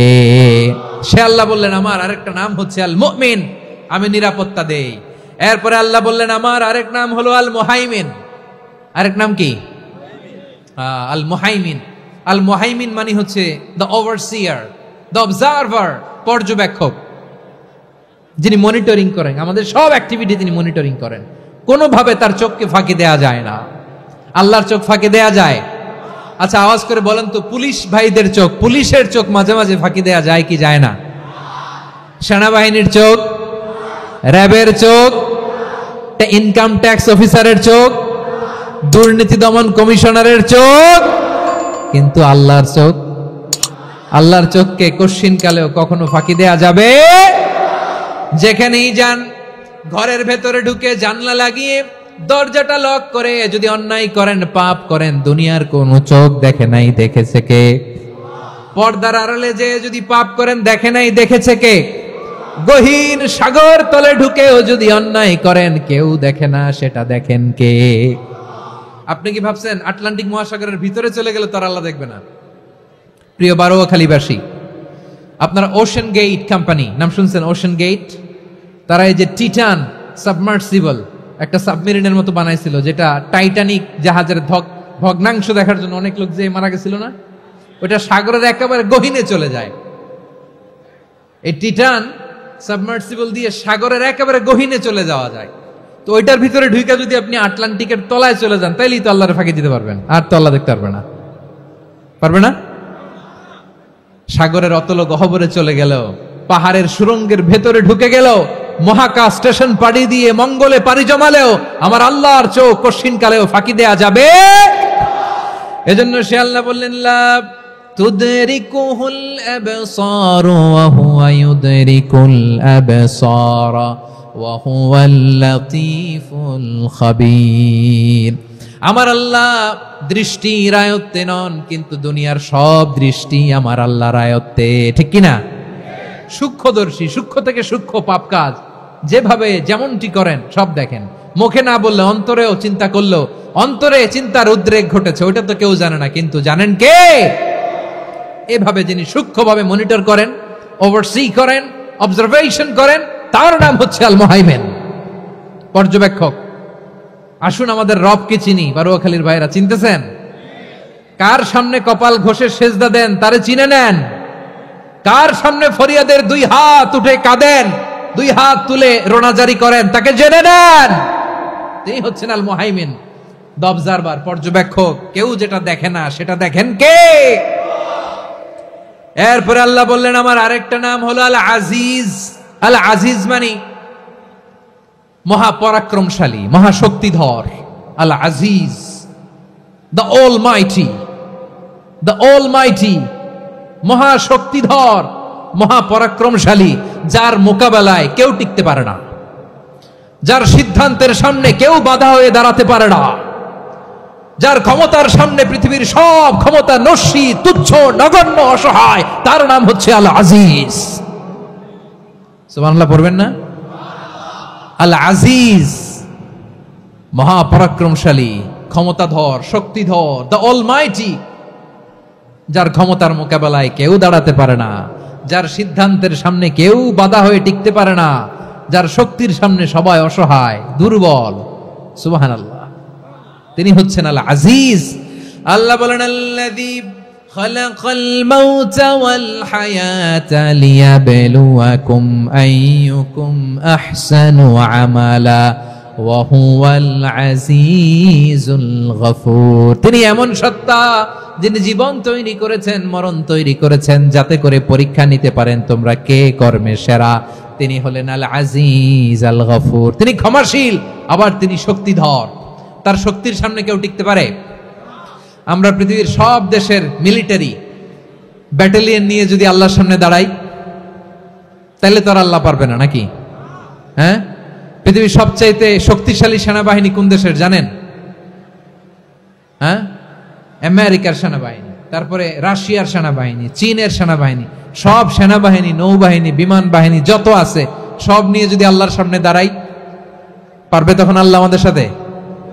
হ্যাঁ, তার সামনে কোনো ক্ষমতা টিকতে পারে না, তার সামনে কেউ বাধা হয়ে দাঁড়াতে পারে না, তার সামনে গোটা বিশ্ব মুগ্ধ করে থাকে, অসহায়। তার নাম হচ্ছে আল আজিজ। চিল্লায় পড়েন সুবহানাল্লাহ। এরপরে আল্লাহ বললেন আমি হলাম আল জব্বার। জব্বার মানে দুর্দণ্ড, প্রতাপশালী, দ্য ডমিনেন্ট, যিনি সবাইকে বশ মানাতে পারেন, সবাইকে অনুগত করতে পারেন, যিনি সবাইকে পূর্ণ নিয়ন্ত্রণ করতে পারেন, তার নাম হচ্ছে আল জব্বার। আল্লাহ বলেন হুয়াল কাহিরু ফাওকা ইবাদিহি ওয়া হুয়াল হাকীমুল খাবীর। কাহিরু ফাওকা ইবাদি, তিনি বান্দাদের উপর কাহের, একচ্ছত্র নিয়ন্ত্রণকারী। তিনি যেমন চান তেমন ভাবে বশ মানাতে পারেন সবাইকে। তিনি হচ্ছেন আল জব্বার। তিনি কি? বিশ্বনবী ফরমান ইয়াখুদুল জব্বারু ইয়াউমাল কিয়ামাতি সামাওয়াতিহি ওয়া আরদাহু বিয়াদিহি। রব্বুল আলামিন কিয়ামতের দিন 7 আসমান 7 জমিন হাতের মুঠোয় নিয়ে এরকম ধরবেন। সুবহানাল্লাহ পড়েন। 7 আকাশ 7 জমিন আল্লাহর হাতের মুঠোয়। আমি যেরকম হাতের মুঠা করছি এরকম নাকি? না, যেমনটি আল্লাহর শানে খাটে ঠিক তেমন। সুবহানাল্লাহ বলেন। আল্লাহর সাথে কারো তুলনা হয়? তাহলে বলেন তো আল্লাহ দেখতে কার মতো? আওয়াজ করে বলেন আল্লাহ আল্লাহর মতো। আল্লাহ কার মতো? ওয়ালাম ইয়াকুল্লাহু কুফুয়ান আহাদ, তার মতো কেউ নাই। তাহলে তিনি কার মতো? তার মতো। আওয়াজ করে বলেন বারুয়াখালী, তিনি কার মতো? তার মতো। আল্লাহ তাআলা 7 আকাশ 7 জমিনকে হাতের মুঠোয় নিবেন, মুঠোয় নিয়ে বলবেন আনাল জব্বার। আরে আমি তো জব্বার, আইনাল জব্বারুন। দুনিয়ার স্বৈরাচারীগুলো আজকে কোথায়? দুনিয়ার জালিমগুলো কোথায়? দুনিয়ার অত্যাচারী বাদশাগুলো আজকে কোথায়? আল্লাহ বলবেন আমি তো জব্বার। দুনিয়াতে যারা জব্বার বলে নিজেদের দাবি করতো, স্বৈরাচার, ডিক্টেটর, জালিম, অত্যাচারী, আজকে তোরা কোথায়? কোথায়? কোনো আওয়াজ নাই, কোনো খাওয়া নাই, ওই দিন কোনো টু শব্দ নাই। ওই দিন ক্ষমতা হবে এক সত্তার। চিল্লায় বলো তিনি কে? এজন্য আল্লাহ বললেন আমি হলাম জব্বার। এরপরে আল্লাহ বললেন আমি হলাম মুতাকাব্বির। আমি কি? মুতাকাব্বির মানে হচ্ছে দ্য সুপিরিয়র। সুপিরিয়র, যার চেয়ে বড় কেউ নাই, তিনি সবচেয়ে বড়। এজন্য নামাজে প্রত্যেক রুকুতে সেজদায় আমরা সবাই বলি আল্লাহ আপনি সবচেয়ে বড়, ইউ আর দ্য গ্রেটেস্ট। আমরা বলি আল্লাহু আকবার। আমরা কি বলি? আওয়াজ করে বলেন আমরা কি বলি? কি বলে নামাজ শুরু করি বলেন তো? আওয়াজ করে সবাই পড়েন আল্লাহু আকবার। মানে আল্লাহ সবচেয়ে বড়। আল্লাহু আকবার মানে কি? আল্লাহ সবচেয়ে মহান, সবচেয়ে বড়। বলেন তো আল্লাহর চাইতে বড় কোন সত্তা এই মহাবিশ্বে দ্বিতীয় কেউ আছে? এজন্য আল্লাহ বলেন আমি হলাম আল মুতাকাব্বির, প্রকৃত গর্ব অহংকারের মালিক। আসল গর্ব, বীরত্ব, অহংকারের মালিক কে? আল্লাহ ছাড়া আর কারো অহংকার সাজে না। আমাদের অহংকার সাজে? অহংকার সাজে না। আল্লাহ বলে আল কিবরিয়া উরিদাই, অহংকার আমি আল্লাহর চাদর। ওয়াল আযামাতু ইজারি, বড়ত্ব আমি আল্লাহর লুঙ্গি। যে অহংকার করে ওই বেয়াদব কেমন যেন আমি আল্লাহর চাদর ধরে টান মারে, আর যে আমি আল্লাহর চাদর ধরে টান মারার স্পর্ধা করে আলকাইতুহু ফিন্নার ফালা উবালি, ওরা আমি জাহান্নামে নিক্ষেপ করব, আই ডোন্ট কেয়ার, ওরা আমি জাহান্নামে ফেলি। কারণ অহংকার এটা মানুষের সাজে না, এটা সাজে কার? তিনি হচ্ছেন আল মুতাকাব্বির। আল্লাহ ডেকে বলে গোলাম কেমন করে তোর বরত্ব সাজে, অহংকার সাজে? হাল আতা আলাল ইনসানি হিনুম মিনাদ দাহরি লাম ইয়াকুন শাইআম মাযকুরা, মানুষের এমন একটা সময় ছিল সে মানুষের উল্লেখ করার মতো তার জীবনে কিছুই ছিল না। আমাদের জীবনে একটা সময় ছিল উল্লেখ করার মতো আমরা কিছুই ছিলাম না। বলেন তো আমাদের মায়ের পেটে যখন আমরা ছিলাম প্রথম আমাদের সাইজ এত ছোট ছিল, এক ফোঁটা পানি, নাপাক পানি, মাইক্রোস্কোপ দিয়েও তো আপনার হদিস খুঁজে পাওয়া যায় না। তা আপনার অহংকার আসে কোত্থেকে? আপনার বাবার পিঠ থেকে যখন মায়ের জরায়ুর ভেতরে যে আপনি পড়লেন, আপনি এত তুচ্ছ, আমরা এত তুচ্ছ নগণ্য ছিলাম, মাইক্রোস্কোপ দিয়েও আমাকে খুঁজে পাওয়া যায় না, সেই আমি অহংকার করি। মায়ের পেটে 8 মাস 9 মাস তিলে তিলে আমাকে বড় হওয়ার তৌফিক দিলেন কে? দুনিয়াতে আসার পরে হায়রে দাঁত নাই, হাড্ডি চাবাইতে পারি না, ঠিক কিনা?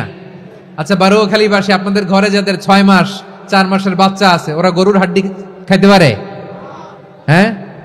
তারপর হাঁসের হাড্ডি, মুরগির হাড্ডি চাবাতে তো খুব ভালো লাগে, তো এগুলো চাবাতে পারে?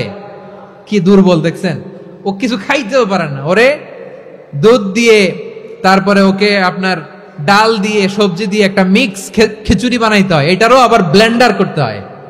এদিক দিয়ে দিলে বাচ্চার এদিক দিয়ে পড়ে, এ নাকি আবার অহংকার করবে। বড় হওয়ার পরে অসুস্থ হলে মানুষের চেহারা ফ্যাকাশে হয়ে যায়, আইসিইউতে যে আল্লাহ আমারে বাঁচাও, এতদিন কইতে আমি ক্ষমতার মালিক, এতদিন কি কইছে আমি ক্ষমতার মালিক, আইসিইউর বেডে কি বলে আল্লাহ আমারে বাঁচাও। দেখছেন ক্ষমতা? এই তো মানুষের ক্ষমতা, এই তো ক্ষমতা। আর বয়স যখন 70-80, লাঠি ছাড়া যার জীবন চলে না, পিঠটা আগে ছিল এরকম, এখন বাঁকা হয়ে গেছে। এ করে অহংকার, এ করে বড়ত্বের গর্ব আর বড়াই।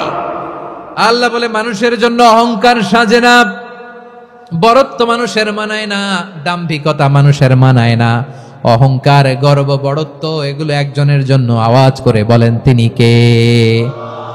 আল মুতাকাব্বির, দ্য সুপিরিয়র, সবচেয়ে বড়, বড়ত্ব এবং গর্বের অধিকারী।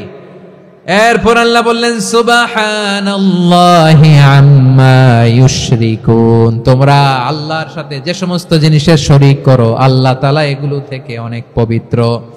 এরপর আল্লাহ বললেন হুয়াল্লাহুল খালিকুল বারিউল মুসাউবিরু লাহুল আসমাউল হুসনা।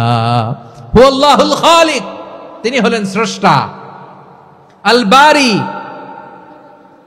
বারি মানেও স্রষ্টা। আল মুসাউবির, মুসাউবির মানেও স্রষ্টা। তিনটাই আল্লাহর সৃষ্টি সংক্রান্ত, কিন্তু তিনটা তিন রকম। আল খালিক মানে স্বাভাবিক স্রষ্টা, সৃষ্টির প্ল্যান করে যিনি, আদেশ করেন যিনি। আল বারি মানে কোন নমুনা ছাড়া যিনি কিছু নির্মাণ করতে পারেন, ওই স্রষ্টা। সুবহানাল্লাহ বলেন। 3 নম্বরে আল মুসাউবির, যিনি ফ্যাশনার, ডিজাইনার, দ্য শেপার, যিনি আকৃতি দান করেন মানুষের, তিনি হচ্ছেন আল মুসাউবির। 1 নম্বরে আল্লাহ হলেন খালিক, আমাদের স্রষ্টা। আওয়াজ করে বলুন তো আমার ভাইয়েরা, আমাদেরকে সৃষ্টি করেছেন কে? এই সৃষ্টি করার জন্য আল্লাহর কি অনেক কষ্ট হয়েছে নাকি? অনেক সময় দেয়া লেগেছে নাকি? আমার আল্লাহর ঘাম ঝরেছে নাকি? আল্লাহ বলে না রে গোলাম, তোদের মতো আমার সময় লাগে না, কষ্ট হয় না, আমি কোন বলতে দেরি হয়, ফায়াকুন হতে দেরি হয় না। সুবহানাল্লাহ। ইন্নামা আমরুহু ইযা আরাদা শাইআন আন ইয়াকুলা লাহু কুন ফায়াকুন। আল্লাহর যখন কিছু করার ইচ্ছা জাগে, ইচ্ছা করেন, তিনি বলেন হও, মুহূর্তেই হয়ে যায়। হও, বি ইট ওয়াজ, বি ইট ওয়াজ, হও। হও বলতে দেরি, হতে দেরি হয়। আওয়াজ করে বলেন, হও বলতে দেরি কিন্তু হতে দেরি হয়। হও হয়ে যায়, কোনো দেরি নেই। তার মানে আল্লাহর হও বলা লাগে না, হও বলা লাগে না। এটা আমাদেরকে বুঝানোর জন্য আল্লাহ বলেছেন যে আমি কোন বললে হয়ে যায়, তাই বলে কোন বলারও মুখাপেক্ষী আমি নই। সুবহানাল্লাহ পড়বেন না? কেমন রবের গোলাম আমরা। আল্লাহ খালিক শব্দের কথা কোরআনের অনেক আয়াতে বলেছেন, ইন্নী খালিকুম বাশারাম মিন তিন, আমি মানুষকে কাদা দিয়ে মাটি দিয়ে তৈরি করেছি, আমি হলাম খালিক, স্রষ্টা। আল খালিক, দ্য ক্রিয়েটর, যিনি সৃষ্টি করেন, সৃষ্টির আদেশ দেন। এরপরে আল্লাহ বলেন আমি হলাম আল বারি। আমরা বলি না বারি তাআলা, বারে তাআলা বলি না আমরা, এটা আল্লাহর একটা নাম। আল বারি মানে যিনি পূর্বের কোনো নমুনা ছাড়া নতুন করে উদ্ভাবন করতে পারেন। সুবহানাল্লাহ বলেন। আচ্ছা, দুনিয়াতে আমরা কিছু বানাতে হলে পূর্বের নমুনা দেখার দরকার আছে না নাই? তো আগের একটা নমুনা দেখে আমাদেরকে বানাইছে, তাই না? আমাদেরকে বানানোর আগে আল্লাহর কাছে কোনো নমুনা ছিল না, অস্তিত্বহীন থেকে তিনি আমাদেরকে অস্তিত্বে এনেছেন। নমুনা ছাড়া যিনি কিছু তৈরি করতে পারেন তাকে আরবিতে বলে আল বারি, দ্য ইনভেন্টর, উদ্ভাবক। কিছুই ছিল না, ওইটা থেকে যিনি তৈরি করেন তিনি বারি। ফাতুবু ইলা বারিইকুম, তোমাদের ওই রবের কাছে ফিরে যাও। তাহলে সৃষ্টি সংক্রান্ত আল্লাহর এক নম্বর নাম আল খালিক। আওয়াজ করে বলেন আল খালিক। দুই নম্বরে আল বারি, আওয়াজ করে বলেন আল বারি। তিন নম্বরে আল্লাহ বললেন আমি হলাম আল মুসাওয়ির, আমি আকৃতি দানকারী। The fashioner, the designer, the shaper. Allah তাআলা আমাদের আকৃতি দান করেন। আমাদের দেহাবয়বের আকৃতি দান করেছেন কে? আমাদের কেউ সাদা, কেউ শ্যামলা, কেউ ফর্সা, কেউ লম্বা, কেউ খাটো, কেউ বেটে, কেউ মোটা, আছে না নাই? আমাদের কেউ নারী, আমাদের কেউ পুরুষ, আবার আমাদের কেউ হিজড়া। এটা বানালেন কে?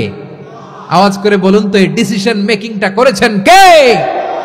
এর নাম হচ্ছে আল মুসাওয়ির, the designer, the fashioner, the shaper. তিনি শেপ দেন। মায়ের পেটে থাকতে আমাদের কার কণ্ঠস্বর কেমন হবে, কার ডিএনএ, আমাদের দেহে যে সেলের মধ্যে যে ডিএনএ থাকে, ডাইঅক্সিরিবোনিউক্লিক অ্যাসিড, এটা দিয়ে আমাদের ফিচারগুলো ডিফাইন হয়। এটা কার কণ্ঠ কেমন, কার চেহারা কেমন, কার স্কিন কালার কেমন, এটা ডিসাইড করেছেন কে? আওয়াজ করে বলেন কে? সে আল্লাহ বলছেন হুয়াল্লাযী ইউসাউয়িরুকুম ফিল আরহামি কাইফা ইয়াশা লা ইলাহা ইল্লা হুয়াল আজিজুল হাকীম। তিনি এমন সত্তা যিনি মায়ের পেটে থাকতেই তোমাদের চেহারার আকৃতি দিয়েছেন, যেমন চেয়েছেন তেমন দিয়েছেন। তিনি কে? আপনার চেহারার ডিজাইন করছে কে? আমারটা ডিজাইন করছে কে? নাকি আমরা করছি? এই ক্ষমতা আল্লাহ আমাদের হাতে দিছে, নিজের হাতে রেখে দিছে। সুবহানাল্লাহ পড়েন। আবার সূরা ইনফিতারে আল্লাহ বলছেন আল্লাযী খালাকাকা ফাসাওয়াকা ফাআদালাকা ফি আইয়ি সূরাতিন মা শাআ রাক্কাবাক।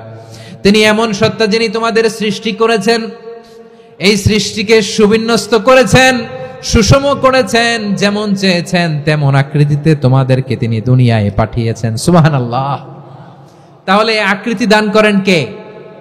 আল্লাহর এই নামটা হচ্ছে আল মুসাওয়ির, মানে আকৃতি দানকারী। প্রিয় ভাইয়েরা, আকৃতি দেওয়া আমাদের কাজ না, আকৃতি দেন আল্লাহ। এজন্য কারো আকৃতি নিয়ে কখনো বাজে মন্তব্য করা যাবে? আমার বড়ুয়াখালীর ভাইয়েরা আওয়াজ করে আমার সাথে বলুন, কারো আকৃতি নিয়ে বাজে মন্তব্য করবেন? কমেন্টে সরাসরি কাউরে বলবেন তুই লম্বুর ঘরের লম্বু, তুই মোটুর ঘরের মোটু, তুই চিকনার ঘরের চিকনা, তোর নাক চ্যাপটা, তুই খাটো, তুই এইটা সেইটা বলবেন? কথা কয় না, বলবেন? কারো আকৃতি নিয়ে ব্যঙ্গ করা যাবে? এটার ইংরেজিতে বলে বডি শেমিং। কি বলে? Body shaming. এটা হারাম।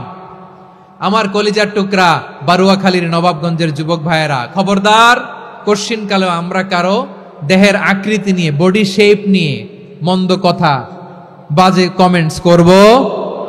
কারণ এই আকৃতিটা দিয়েছে কে? আচ্ছা, ও যে শ্যামলা, ওরে শ্যামলা বানালো কে? আর এই লোক যে ফর্সা, এরে ফর্সা বানালো কে? একজন লম্বা, কে বানালো? আরেকজন খাটো, কে বানালো? তো লম্বা বানাইছে আল্লাহ, বেটে বানাইছে আল্লাহ। ওরা যদি বেটে বলেন, গালিটা কি ওর কাছে যায় না? যায়, যে ওরে বেটে বানাইছে তারে দেয়া হয় গালি। কথা বুঝতেছেন? কারো আকৃতি নিয়ে যদি আপনি ব্যঙ্গ করেন, তাহলে যে যে সত্তা এই আকৃতি দিয়েছে তাকে ব্যঙ্গ করা হয়। কেউ খাটো হওয়ার জন্য ওরা যদি আপনি খাটু বলেন, ওকে বলেন নাই, যে সত্তা তাকে খাটো বানিয়েছে তাকে বলেছেন আপনি। তাহলে কারো আকৃতি নিয়ে ব্যঙ্গ করবেন? করবেন? কোশ্চিন কালেও যেন আমরা না করি প্রিয় ভাইরা। আম্মাজান আয়েশা রাদিয়াল্লাহু তাআলা আনহা, আমাদের প্রিয় আম্মাজান, বিষ্ণু ইসা ইসলামের প্রিয়তমা স্ত্রী। উনি বিষ্ণু ইসা ইসলামের আরেক স্ত্রী, ওনার নাম হচ্ছে সাফিয়া। উনিও আমাদের আম্মাজান। ওনার ব্যাপারে একটা কথা বলতে যে একটা কথা বলেছিলেন, রাসূল সাল্লাল্লাহু আলাইহি ওয়াসাল্লাম এটা পছন্দ করেননি। উনি বললেন যে আপনার স্ত্রী এমন এমন, সরাসরি বলেন না, ইঙ্গিত দিয়ে। নারীদের মধ্যে মানবিক কারণে জেলাসি একটু থাকে, এটা স্বাভাবিক। এটা থেকে নবীর স্ত্রীরাও মুক্ত ছিলেন না, এটা থাকবে। তো তিনি বলেছিলেন যে আপনার অমুক স্ত্রী কাদা ওয়া কাদা, সফিয়া তো এমন এমন, তা আনি কসিরা, এটা দিয়ে বুঝিয়েছিলেন একটু খাটো, একটু স্থূলাকৃতির, একটু মোটা ছিলেন, উনি খাটো ছিলেন। ইঙ্গিত করে যখন রাসূল সাল্লাল্লাহু আলাইহি ওয়াসাল্লামকে এটা বললেন, রাসূল সাল্লাল্লাহু আলাইহি ওয়াসাল্লাম এটা পছন্দ করলেন না। আল্লাহ রাসূল বললেন, আয়েশা তুমি এটা কি বললে? এমন কথা তো তোমার কাছ থেকে আশা করি নাই। তুমি আমার আরেক বিবির ব্যাপারে এমন কথা বললে। আয়েশা তুমি কি জানো, লাকাদ কুলতি কালিমাতান লাউ মুজিজাত বিমাইল বাহরি লামাজাজাতহু, তুমি এমন একটা কথা মুখ দিয়ে উচ্চারণ করেছো, এই শব্দগুলো যদি সাগরের পানিতে ছেড়ে দেয়া হয়, এই কথার তিক্ততার পঙ্কিলতার কারণে নীল সাগরের পানি মুহূর্তেই কালো হয়ে যাবে। আয়েশা খবরদার, আর এরকম বলো না, আর বলো না। রাসূল সাল্লাল্লাহু আলাইহি ওয়াসাল্লাম কখনো বডি শেমিং কে স্পেস দিতেন না, সুযোগ দিতেন না। আল্লাহ নবী সাল্লাল্লাহু আলাইহি ওয়াসাল্লামের এক সাহাবী আব্দুল্লাহ ইবনে মাসউদ রাদিয়াল্লাহু তাআলা আনহু, ওনার পাগুলো ছিল খুব সরু আকৃতির, ক্রিশ বর্ণের, চিকন। উনি আরাক নামে এক গাছের উপরে উঠেছেন, ডাল ভাঙবেন, ডালা ভেঙে কি করবেন? মেসওয়াক করবেন। তো বাতাসের ঝাপটায় ওনার লুঙ্গি একটু সরে গেল, নিচ থেকে লোকেরা ওনার ওই চিকন পা দেখে ফেললো। দেখে সবাই হেসে কুটি কুটি হাসতেছে সবাই। বিষ্ণু সাল্লাল্লাহু আলাইহি ওয়াসাল্লাম বললেন, হাসলা কেন? সব সাহাবারা বলে, ইবনে মাসুদের পা দেখে হাসছি। রাসূল সাল্লাল্লাহু আলাইহি ওয়াসাল্লাম বলেন, আমার আব্দুল্লাহ ইবনে মাসুদের পা দেখে তোমরা এরকম হাসলা, তার আকৃতি নিয়ে তোমরা এরকম করলা, তোমরা কি জানো? ওয়াল্লাযী নাফসি বিয়াদিহি, সেই সত্তার শপথ যার হাতে আমার আত্মা, লাহুমা আসকালু ফিল মিজানি মিন উহুদ, আমার ইবনে মাসুদের পা দুইটা যদি মিজানের পাল্লায় কিয়ামতের দিন উঠিয়ে দেওয়া হয়, উহুদ পাহাড়ের চেয়ে বেশি ভারী হয়ে যাবে। খবরদার কারো আকৃতি নিয়ে ব্যঙ্গ করো না, কারণ আকৃতি সে নিজেরা বানায় নাই, এই আকৃতি দিয়েছে কে? ও ভাই, আমার আকৃতি কেমন হবে এটা ফিক্স করার দায়িত্ব যদি আল্লাহ আমাকে দিত, আমি কি করতাম বলেন তো দেখি, উত্তর দেন। হ্যাঁ, সুন্দর করে নিজেকে সুশোভিত করে, শুভ্র ফর্সা, ড্যাশিং, ফ্যাসিনেটিং, স্মার্ট করে নিজেকে তৈরি করতাম, ঠিক কিনা? কোন নারীকে যদি তার চেহারা, রং, গড়ন, অবয়ব, দেহাবয়ব, আকৃতি, শেপ কেমন হবে এটা ফিক্স করার দায়িত্ব যদি আল্লাহ তাকেই দিয়ে দিতেন, সে নিজেকে সবচেয়ে সুন্দরী, সবচেয়ে রূপবতী করে তৈরি করতো, ঠিক কিনা? তো এটা আল্লাহ তাআলা দেন নাই, এটা পরীক্ষা হিসেবে রেখে দিয়েছেন। আল্লাহ কাউকে ফর্সা বানিয়েছেন, এটা তার জন্য পরীক্ষা। কাউকে আল্লাহ শ্যামবর্ণের বানিয়েছেন, এটা তার জন্য পরীক্ষা। কাউকে আল্লাহ নারী বানিয়েছেন, এটা পরীক্ষা। কাউকে পুরুষ বানিয়েছেন, এটাও পরীক্ষা। চিল্লায় বলেন আল্লাহু আকবার। সে আল্লাহ বললেন, গোলাম আমি হলাম মুসাওয়ির, আকৃতি দানকারী, the fashioner, the shaper, the designer. এজন্য কারো চেহারা নিয়ে আজকে থেকে আমরা আর কোনো বাজে মন্তব্য করব মনে থাকবে। আমার মায়েরা, বোনেরা, মহিলা প্যান্ডেলে যারা শুনেছেন, আপনারাও আপনার কোনো বোনকে কখনো তার চেহারা নিয়ে, আকৃতি নিয়ে কটু কথা বলতে পারবেন? আল্লাহ আমাদেরকে যাকে যেরকম বানিয়েছে এতেই আমরা হ্যাপি, ঠিক কিনা? অন্যেরটাও বলতে পারবেন না, নিজেরটাও পারবেন না। হায় রে আমি এত কালা কেন, হায় রে আমি এত খাটো কেন, হায় রে আমি এত, এগুলো বলা যাবে? এটা আমাদের একটা বড় আকীদার সাথে কন্ট্রাডিক্ট করে। সেটা হচ্ছে আর রিদা বিল কাদা, বিশ্বাসীরা আল্লাহ যেটা আমাদের জন্য কাদা ফয়সালা করেছেন এটাতে রাদি থাকে, সন্তুষ্ট থাকে, ঠিক কিনা বলেন? আর যদি আপনি কমপ্লেইন করেন তাহলে আপনার অসন্তোষ আপনি প্রকাশ করলেন। নারী হয়ে আপনি খুশি হবেন, আপনি পুরুষ তো এতেই খুশি হবেন। এখন পশ্চিমা বিশ্ব থেকে একটা রোগ বেরোইছে, এটার জেন্ডার ডিসফোরিয়া বলে। নারী হয়ে সে খুশি না, সে পুরুষ হতে চায়, এরকম আছে না নাই? পুরুষ, দিব্যি পুরুষ, সুস্থ পুরুষ, পুরুষ হয়ে হ্যাপি না, সে নারী হতে চায়। শরীফ হতে শরীফার গল্প আপনারা শোনেন নাই? এগুলোর সাথে ইসলামের কোনো সম্পর্ক? তাহলে আমাদের আকৃতি দেয় কে? চিল্লায় বলেন। আমার শেপ কিরকম, নিজের শেপ নিয়ে কমপ্লেন করবেন? অন্যের বডি শেপ নিয়ে আর কোনোদিন বডি শেমিং করবেন? যদি করেন, গালিটা কি তাকে দেয়া হলো নাকি আমার রবকে দেয়া হলো? এরপর আল্লাহ বললেন লাহুল আসমাউল হুসনা, 14টা 13টা বলে ফেলছে আরেকটা। আল্লাহর এরকম অনেক সুন্দর সুন্দর নাম আছে। ইউসাব্বিহু লাহু মা ফিস সামাওয়াতি ওয়াল আরদি ওয়া হুয়াল আজিজুল হাকীম। আকাশ জমিনে যা কিছু আছে সব কিছু তাসবিহ পড়ে একজনের, তিনি কে? সাব্বাহা লিল্লাহি মা ফিস সামাওয়াতি ওয়াল আরদি ওয়া হুয়াল আজিজুল হাকীম। আকাশে জমিনে যেখানেই যেটা থাক না, তাসবিহ পড়ে কার? জিকির করে কার? কিন্তু এই জিকিরের ভাষা আমরা বুঝি না। আপনারা কি জানেন এই যে মাউন্ট এভারেস্ট, এটাও জিকির করে কার? আমাদের বান্দরবানের যে চিম্বুক পাহাড়, জিকির করে কার? আমাদের ময়মনসিংহের গারো পাহাড়, জিকির করে কার? এই যে বারুয়াখালীর বিশাল বিশাল গাছগুলো, বৃক্ষরাজি, এগুলো জিকির করে কার? সাগরের অতল গহ্বরে মৎস্যকুল, জিকির করে কার? আকাশে ভেসে বেড়ানো পাখিগুলো, জিকির করে কার? পাখিরা যায় উড়ে যায় আকাশের ওই নীলিমায়, নদীরা যায় ছুটে যায় সাগরের ওই মোহনায়। পাখ পাখালি আর সাগরে নদী, পাখ পাখালি আর সাগরে নদী, কার গুণগান গায়।